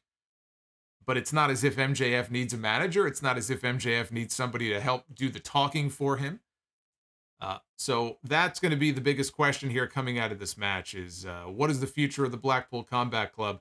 The finish also proves that MJF is anything but a babyface. I have every expectation that Ricky Starks is going to go to Dynamite on Wednesday. He's going to beat Ethan Page, and Ricky Starks is going to challenge MJF for the championship at Winter is Coming. And if that's the case, then the match is going to be Ricky Starks as the babyface against MJF very much as the heel, which is what he should still be. He might be a big money babyface at some point. I think he will. But right now, MJF is a heel. He's the biggest heel in wrestling. That is the role for him. And now this company is on his shoulders. He is now front and center. He is the champion. He is the man. He's the guy. He's the face of this company now. He's got the belt. He's going to be on TV every week. Let's see what he can do now, carrying a company all by himself. 26 years old. He's never been in this position before. It would have been CM Punk in that ring tonight in New Jersey, laying on his back, doing the job for MJF. I don't know what that finish would have looked like. The only reason we got the Regal story is because the whole Punk story went out the window. Who knows what that finish would have looked like tonight, other than the outcome, I think, would have been exactly the same, which is MJF with his arm raised as the new AEW World Champion. That was always going to be the destination. And it was the right choice to make. Hangman Page, you could say Hangman Page was, an AEW original, but Hangman Page, he had success in New Japan. He had success in Ring of Honor before he came here. So for all intents and purposes, MJF is the first true young pillar champion here to represent this company. It wasn't Hangman, it wasn't Jericho, it wasn't Kenny Omega, it wasn't Jon Moxley. This is new territory here. It's the dawning of a new era. It is the MJF era. And it is exactly the kind of fresh start that this company needs. Hit the reset button now coming out of this pay-per-view. The build to this show was very lackluster. This was not a good build for this pay-per-view that really inspired a lot of excitement. On paper, though, there were a lot of great matches. And now that the show is over, I can sit here and tell you this is one of the best pay-per-views that Tony Khan and AEW have ever produced. Now, we look ahead. We look ahead to 2023. We look ahead to Revolution. Where the future is going to take them, what the future looks like in terms of what they do with Ring of Honor, and they're going to be hopefully expanding into new markets and not going to the same places over and over again. 2023 is going to be a very important year for them. The television rights negotiations are going to be coming up next year. MJF, I think, is the right person to be in the top spot in this company. Now we're going to see whether or not he can lead this company to the promised land. But I thought this was a great show. One of their very best. Now, Dynamite on Wednesday, coming up, has the second match in the best of seven series between Death Triangle and the Elite. We know that we are going to have match 3 is going to be on November 30th. Match 4 will be at the Winter is Coming episode on December 14th. And then, if need be, they'll have more matches. Ricky Starks takes on Ethan Page in the finals of the Eliminator. Chris Jericho defends the ROH title against Ishii. And Orange Cassidy will defend his All-Atlantic Championship against Buckethead from the Jericho Appreciation Society. Miguel says that AEW already sold out Portland. I'm assuming that's their first time in Portland. That's what you would hope for. First time in new markets, they should do well. They should sell out. It's that when you keep coming back to those same markets, it's the law of diminishing returns where the numbers go lower and lower and lower. I mean, look at all the times they've been to Chicago. They're going to be back in Chicago again on Wednesday. Chicago, New York. 2023 needs to be a year where they kind of expand the map. Further west, international. They're going to be in the UK for the first time. That's going to be a big deal for them. They just hit Canada for the first time. You know, I don't know what the AEW audience is like in Australia. Maybe they can get down there at some point. They've got to expand the map and get out of their comfort zone a little bit more. That's one of the many things that they need to do, I think, in 2023. Let's take a look at this Twitter poll and see what people are saying about this show. Roughly 80% thumbs up for this show. 79.7% thumbs up, 12.6% thumbs in the middle. And we have got 7.7% thumbs down. So that is an overwhelmingly positive score here for Full Gear. Again, at Solomonster on Twitter. Let me know what you thought of the show. But that is a pretty high mark for what I thought was an excellent pay-per-view. And with all of that being said, before I get into your super chats and all of that good stuff, I know some of you are here for this. We are doing a giveaway tonight. That championship that you see on your screen, that is the AEW World Heavyweight Championship that is now owned by Mr. Maxwell Jacob Friedman. This thing is a beast, I can tell you that. 9 pounds, 868 simulated jewels. And we had over 2,000 entries in this contest. And so what we are doing tonight is we are randomly going to pick one winner to win the AEW Championship. I am bringing up the website right now that we use for these contests. And pasting in the names. And so what we are going to, I'm going to put this on screen so you guys can see. See if this works here. There you go. This is the list of names. I will browse through them here very quickly. Over 2,000, I think it's about 2,400 if I'm not mistaken. Shout out to the fine folks at Wrestle Rumble for allowing me to be the master of ceremonies here for this contest. I'm going to hit that randomize button that you see right there. We're going to get a drum roll going. And whoever is in the number one spot, it's going to be a ranked list by number. There's going to be one name at the very top of that list in the number one spot. That is going to be the winner of the contest.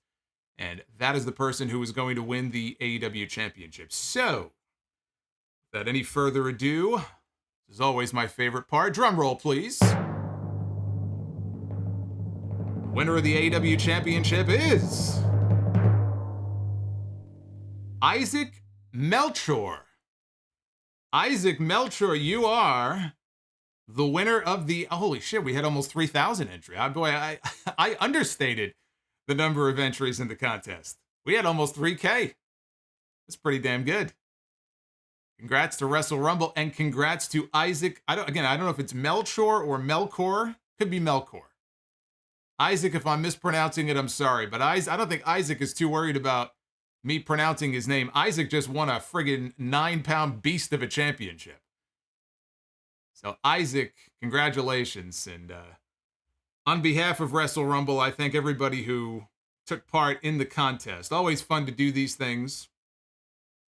And again, I thank Wrestle Rumble for allowing me the opportunity to do this. I'm sure be doing more of these in the new year. So Isaac, you will be contacted by Wrestle Rumble very soon. Good sir. Enjoy your title. I got 2 of them on my wall behind me over my shoulder here. They look tiny over my shoulder, but I assure you, especially this one right here, The Big Eagle. These things are gigantic. Nothing like a good replica championship belt. But listen, before I get to your super chats, I do want to let you guys know that if you like playing games online, either on your PC, on your tablet, or on your phone, I want you to check something out. I want you to check out the Lightning Link Lounge, because you might even be able to win some money if you check this out. Play slots like Lightning Link, Dragon Link, and Buffalo. You play Keno, shooting games. You can play poker games like Texas Hold'em, Blackjack, and Roulette. Thousands of games to choose from. They pay winners daily. In fact, their record win so far is 30 grand. I've had some fun playing Dragon Coin and Candy Heroes myself. So for more information, you can search for Lightning Link Lounge on Facebook, Twitter, YouTube, TikTok. You have to be 18 years or older to play. Ages may vary outside the US, and ID is required. Or you can text 727-910-8809. And with all that being said, let's go ahead and switch over to your Super Chats, which is always a fun part of these streams. Always enjoy going through your questions here. So I want to thank everybody who has sent in a Super Chat, and however long it may take. It's 2 o'clock in the morning here on the East Coast, but I'm going to get through all of your Super Chats. I do make that vow. I do make that vow to all of you. Hey, Based Proletariat's in the chat. I love that name. Based Proletariat is with us tonight. Mr. Dynamite, no. I would not buy any belt that spins. The answer is no. Food Hive. Let's start with Food Hive with the $9.99 Super Chat. My first AEW pay-per-view and stream, and I have to miss due to caterings, but I am calling it now. Full Gear will be excellent, and to my guys in the stream, I miss you all. You all make the week worth it, I guess you too. Oh, I guess me too, huh? These people wouldn't be here if it wasn't for me. You wouldn't have people to talk to if it wasn't for me, Mr. Food Hive. El Fuego, what's going on? Is it 7 a.m. in the UK? It is 7 a.m. in the UK. Wow. Early shout out to my UK folks. They must be waking up and having breakfast with Solomonster. What are you guys having for breakfast? Dick the Cock Johnson, any choice to beat MJF besides Eddie Kingston is the wrong choice. Anti-M Bishop 07 with the 1992 Ric Flair Royal Rumble Super Chat. Hey, Solomonster, great pay-per-view per Instagram. December 17th, House of Glory Revelations, Kenta Low-Key 2. OMFNG. All the best. Smash that like and subs.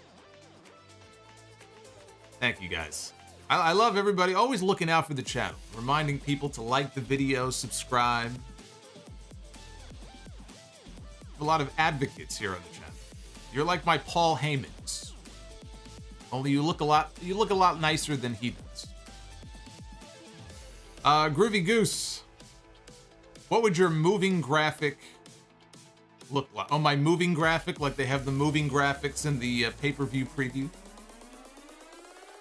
I don't know. What would my moving graphic look like? I wouldn't know how to move. I would probably look very awkward, like I do now. I don't know. I don't know what my graphic would look like. Shinakuma, you told us to come back, so here I am.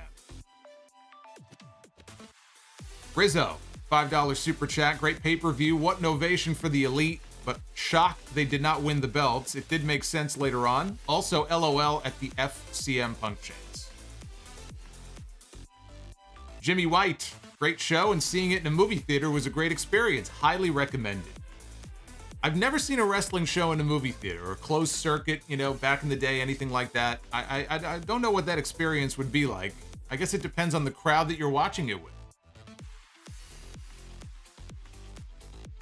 But I guess that would probably be cool. Maybe can you watch it in IMAX?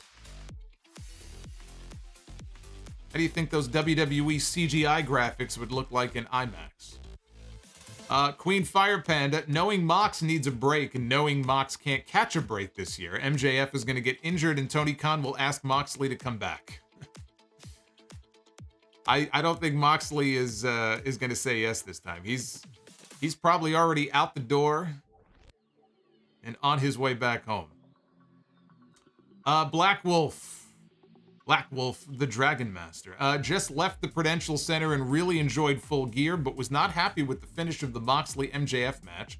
Moxley deserved better.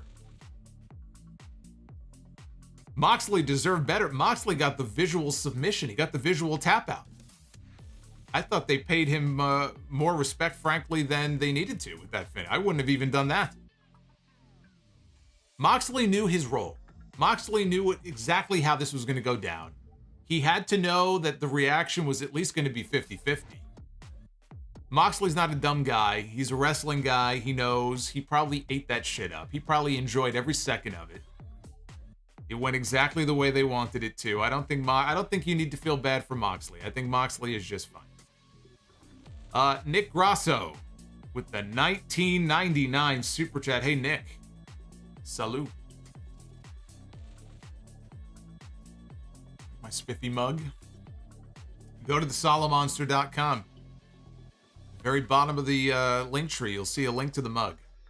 Nick Grasso says, very good show. The only match I did not like was Jade Cargill and Nyla Rose. Death Triangle retaining was the right call, and I am so happy for Jamie Hayter, and I think they go the Orton Triple H route with Jamie and Britt. Oh, so they build Jamie for their biggest show of the year, but then Rebel gets over instead, and Rebel gets the match instead with Britt Baker. Is that what you're implying?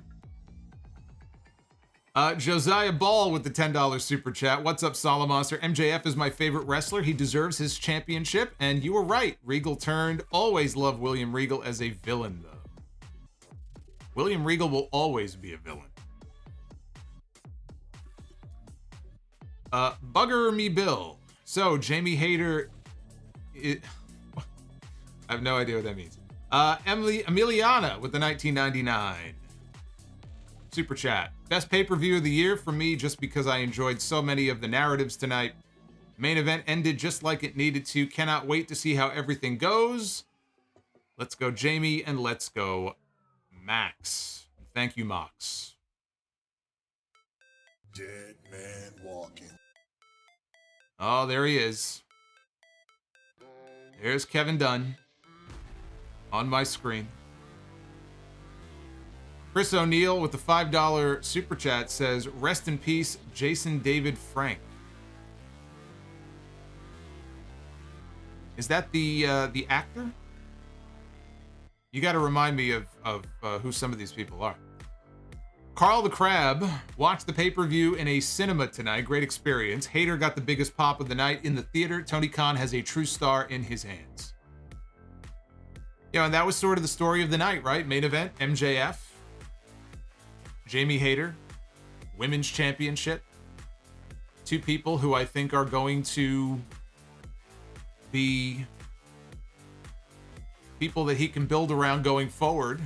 You know, young, homegrown talents on the roster who I think could be champions and can be featured in a prominent role now for many years in this company. You know, you can even at some point build that whole women's division around somebody like Jamie Hayter.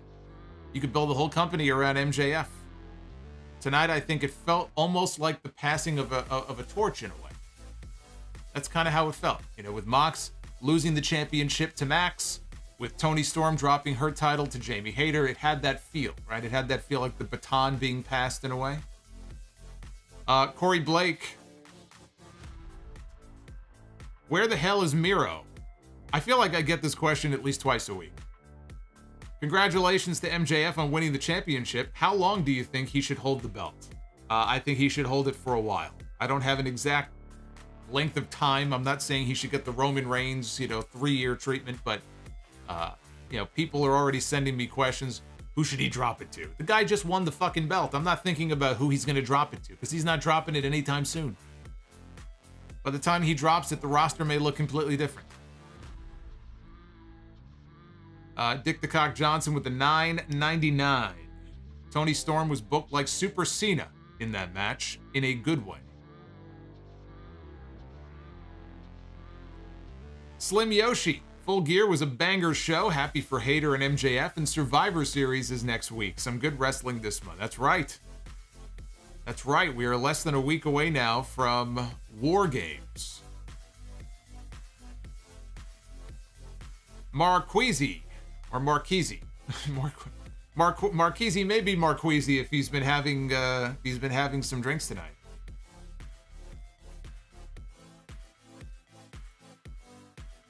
Says amazing pay-per-view. Thanks for hanging in there.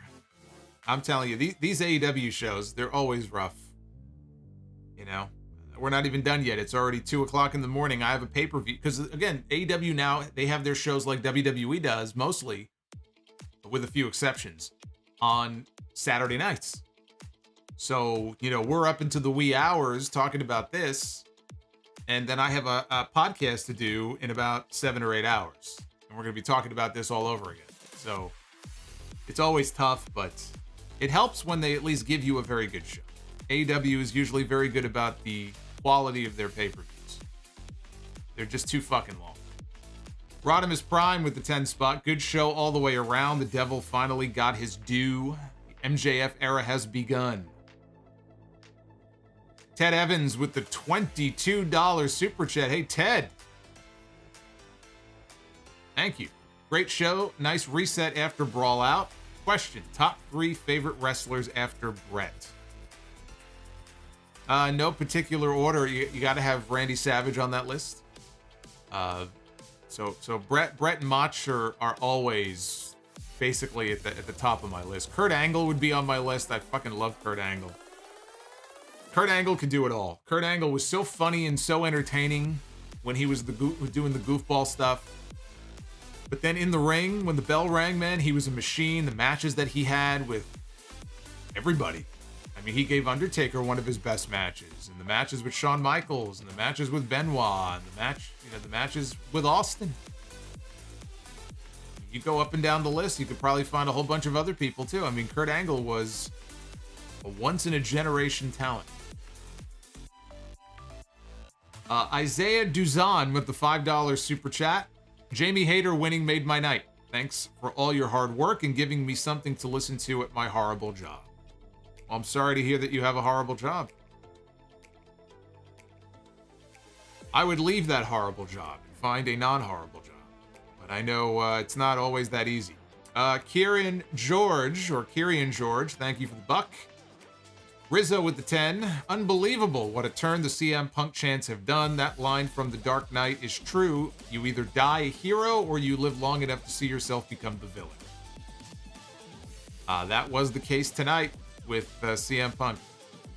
Dick the Cock Johnson feels like it might be Sammy against Jericho at Final Battle. As a main event, yeah, I don't think that's a I don't know.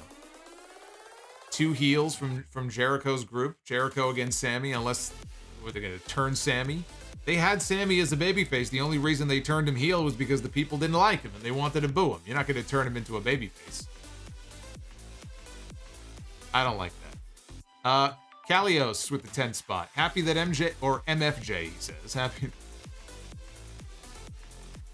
Happy that MJF and Jamie Hayter won. To see 2 homegrown talents lead the new era from here on forward, made their careers in AEW and now leading it. EJ Slemp, the $4.99. Remember I told you some fans got into a fight during the Forbidden Door main event. Between that, tonight, and All Out, AEW feels like a 70s territory. So then I guess we just have to wait for the death threats and all that. So if you watch Tales from the Territories every week, that's all you hear about. Fan riots, death threats, guns being pulled. Loose Cannon with the $4.99. Enjoyed the show. The Hayter Storm ending reminds me of Diesel winning the Intercontinental title from Razor with the same turnbuckle spot at the end of Superstars. Or at the end of their match on Superstars in 1994. That's right. That is how Diesel won the title. Although that was a Razor going back first and not head first into the turnbuckle. Joe McCann with the 10 spot. Thank you, Joe, for the $10 super chat. Rizzo says, Meltzer's comments about Adam Cole made me nervous. I hope Cole at least has a long, healthy life with or without wrestling. Yes, apparently there are people within AEW who are very concerned about Adam Cole. It's hard to, figure out exactly what that means without having proper context, which sometimes happens when Meltzer puts these kind of items in the Observer, or if he'll throw a comment out on his radio show without context. You hear something like that, you think the guy is, on death's door. It could just be that there are people in the company who realize that he hasn't been around in months and they're just concerned. And maybe he's actually doing okay and he'll be back soon. Like, we don't know. There's been no firm update on what's going on with Cole. As far as I know, he's still on Twitch, right? He's twitching, and that's what you call it, right? He's twitching, and it's not like he seems to be okay. It's just that I guess they just haven't cleared him yet. But yeah, obviously there's got to be concern because we haven't seen him in the ring since June. It's going to be December. So, you make of that what you will. Hopefully everything works out okay. Ray Rock, missed Full Gear because my leg got kicked out of my leg. I hate when that happens. But have no fear, Ray Rock is here to see the great Solo for the recap. Hit that like button. Bob the Builder, which is worse, Bully Ray and Impact World Title Main Event, or Tyrus being the NWA champion? Bully Ray, when he reinvented himself and he got himself in shape and dropped weight and created that character, actually did a hell of a job. He was a hell of a heel.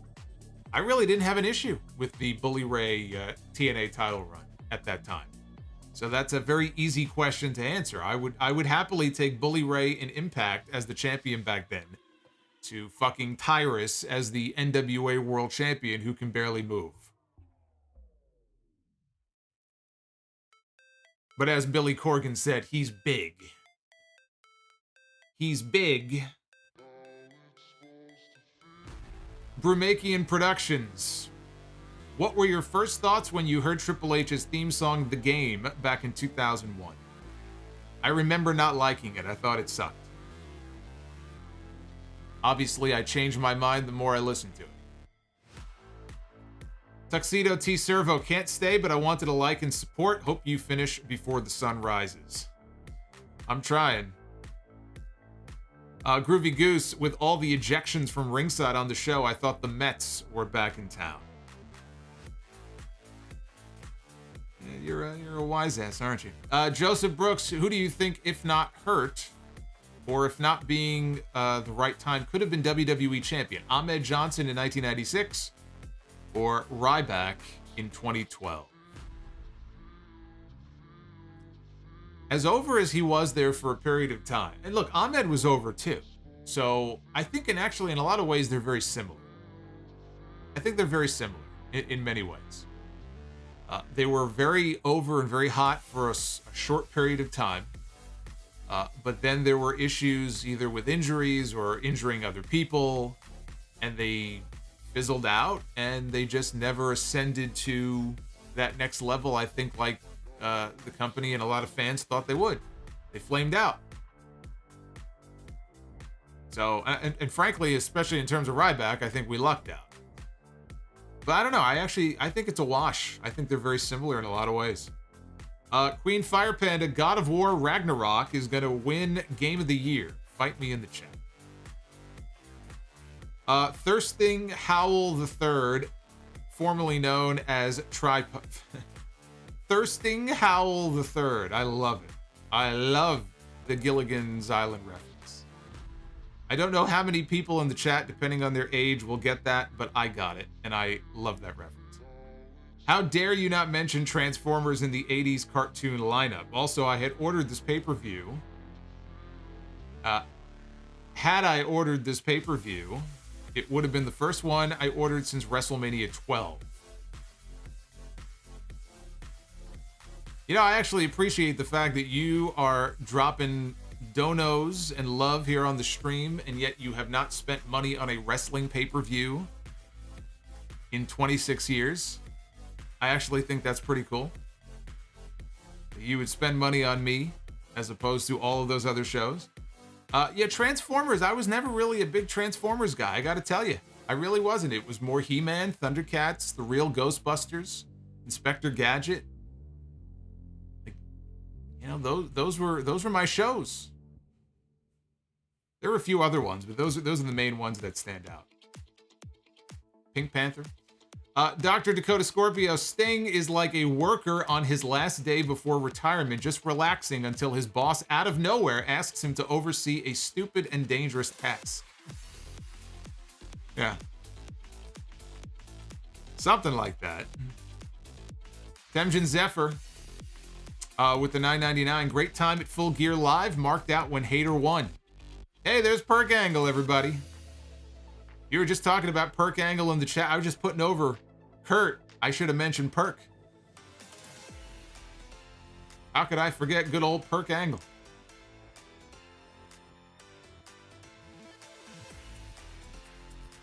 Temjin, though, had a good time at Full Gear.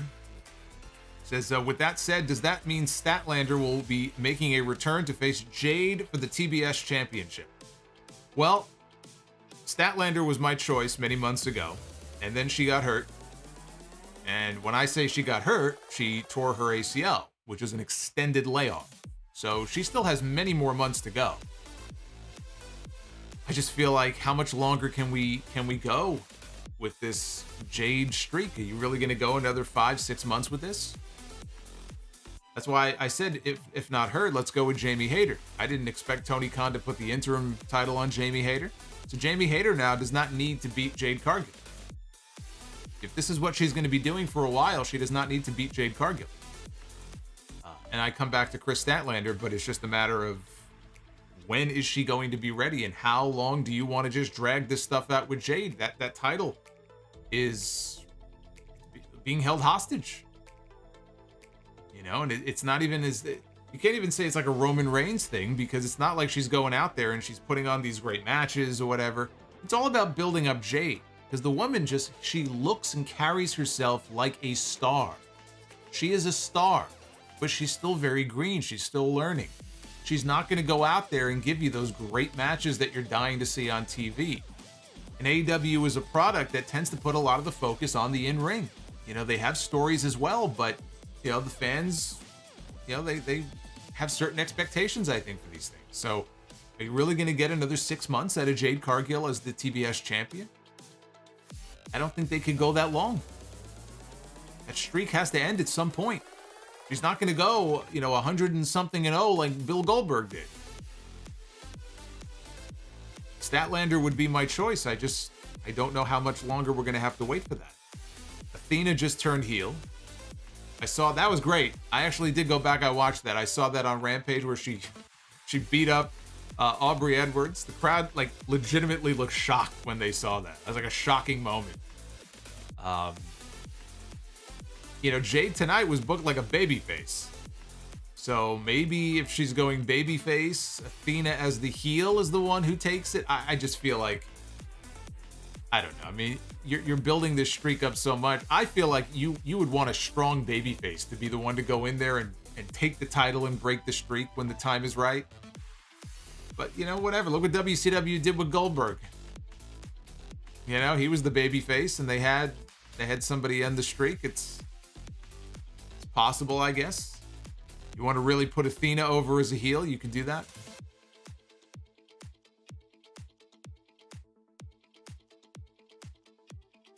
Boots.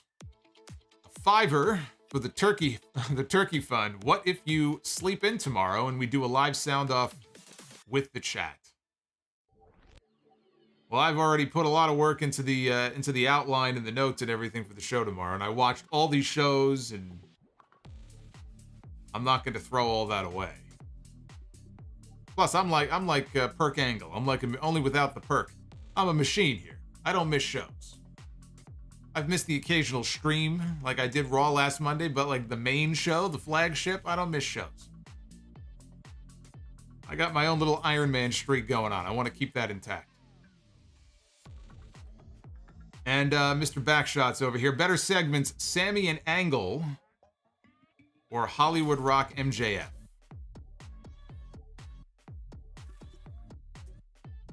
Those are both great. Oh, I'd love to see either one of those. But me personally, man, that's a tough one. That's tough. I would go Hollywood Rock MJF, but Sami Zayn and Kurt Angle, I think, could, like classic Kurt and current Sammy. I think that would be gold. I think that would be gold. I do. Fernando Abreu has a late super chat coming in. Just coming home from the show. Yeah, we got people now who are coming home from the show who are first settling in. Who are probably like, are you still live on the air? I thought you'd be done by now. It says, just coming home from the show. I thought the opening hour and some change of the show was particularly great with the exception of the TBS match. Yeah, I mean, at the beginning of the review, I said from the main card, those first two matches were excellent.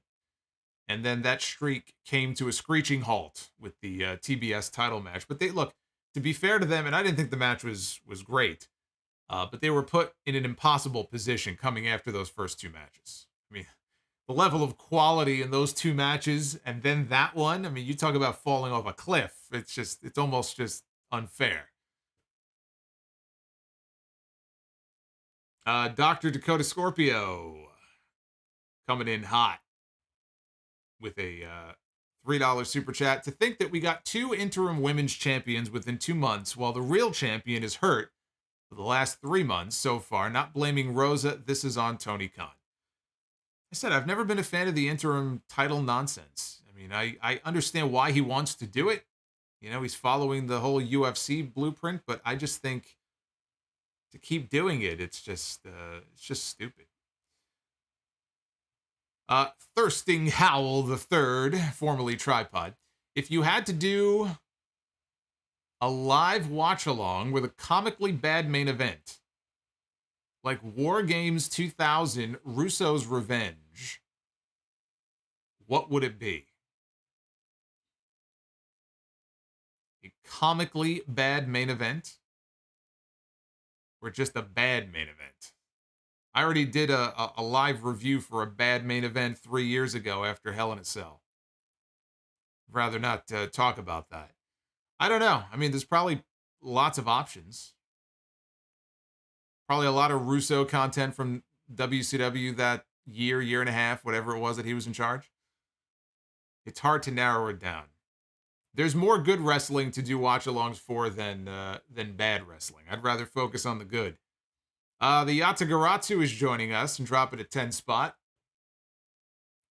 I very much appreciate all the love tonight, guys. We had a very slow night last night. It was kind of depressing how, like, nobody, like, it was a good SmackDown too, but it was like nobody cared.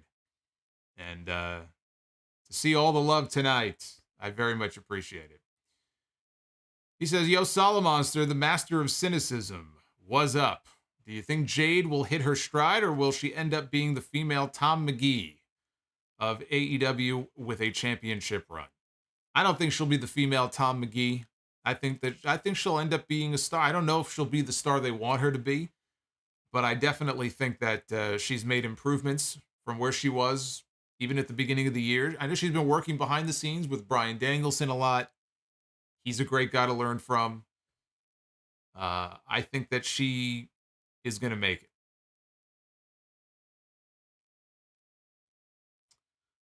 We have got Love Lie.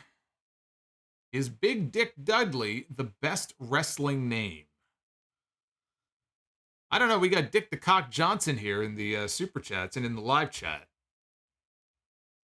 That's a pretty tough name to beat. But yeah, no, I mean, Big Dick Dudley is one of the best ones, right? They had Dances with Dudley.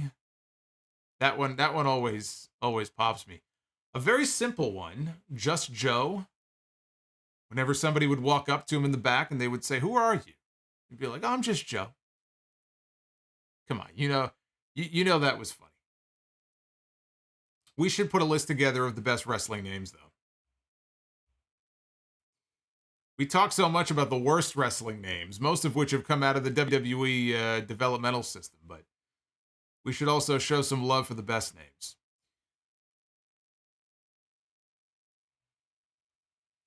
Miguel in the chat says Nick Hausman keeps asking about Colt Cabana and CM Punk. Is he asking about that at the media scrum?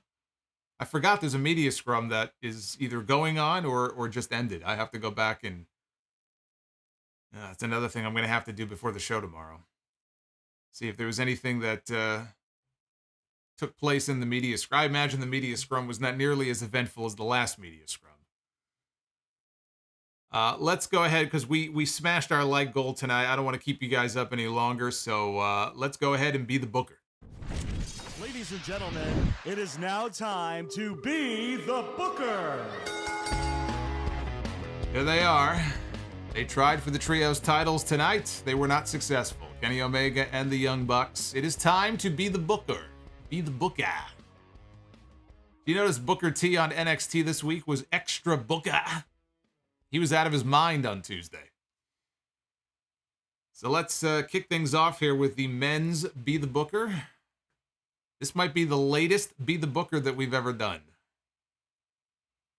2:30 in the morning. Let's see what we can come up with here. Let's see what magic we can come up with on a Sunday morning. We begin with The Undertaker. Ministry Undertaker. Not just any Undertaker. Ministry Undertaker. My least favorite version of The Undertaker. Although his music was badass. But the character and the faction, boring as shit. Let's see. Ministry Undertaker. Going to go one-on-one with CM Punk. Now, we got Undertaker and Punk in a WrestleMania match. But Ministry Undertaker against CM Punk. I'm not sure that would be better than the match they had, frankly, at WrestleMania 29. But that is a big match. That is a big match. Flip on over to the ladies. See what we can book ourselves here. We begin. Oh. I hit the wrong button. This is how you can tell it's 2:30 in the morning because I'm hitting buttons and I don't know what they do. I haven't even picked a woman yet, and I'm already giving it the buzzer. That's not fair. See, that's not fair. I think now that's a good sign that we're going to land on a good match here. We begin with Alicia Fox.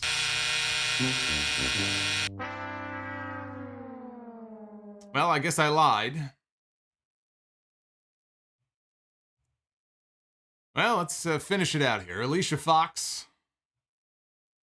Gonna go one-on-one with AJ Lee.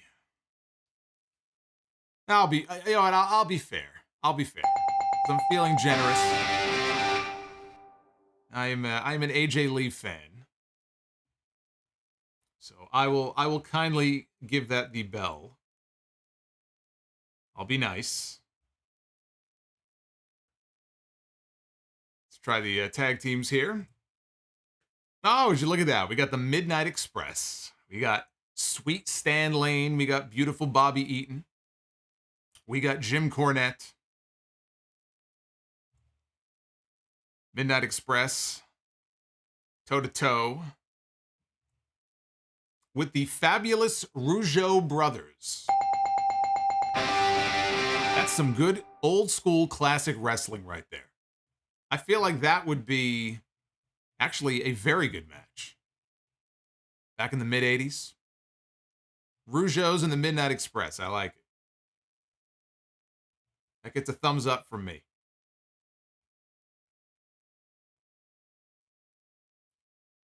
And Dr. Dakota Scorpio says, that guy with that Punk owns Buck sign looks kind of silly now. I didn't even notice him. Honestly, I didn't even notice that guy.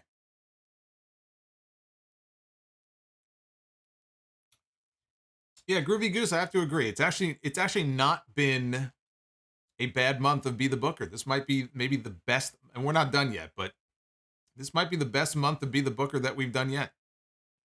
Or one of the best. We've been doing Be the Booker for over 2 years, so I'm sure we've had some other good months as well. All right, so I think I've gone through all of your super chats, I hope. I don't think I've missed anybody. So again, I want to thank you all for the support. I also want to remind, because I haven't mentioned it all night, but I do want to mention the fact that there is a sale going on right now on Pro Wrestling Tees, and it's not just for our store. It's for all the stores on there, just FYI. But if you want to pick up a Sound Off shirt, including our new 15-year anniversary shirt, you get 20% off. So if you want to get some money off, now would be the time. You don't need a code. You just go to prowrestlingtees.com/Solomonster Sounds Off, pick the shirt, and you can get your discount.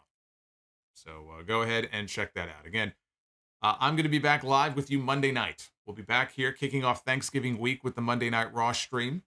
But we are first going to be doing Sound Off episode 783 later today. I have no idea when I'm going to start recording. So this could be a late one.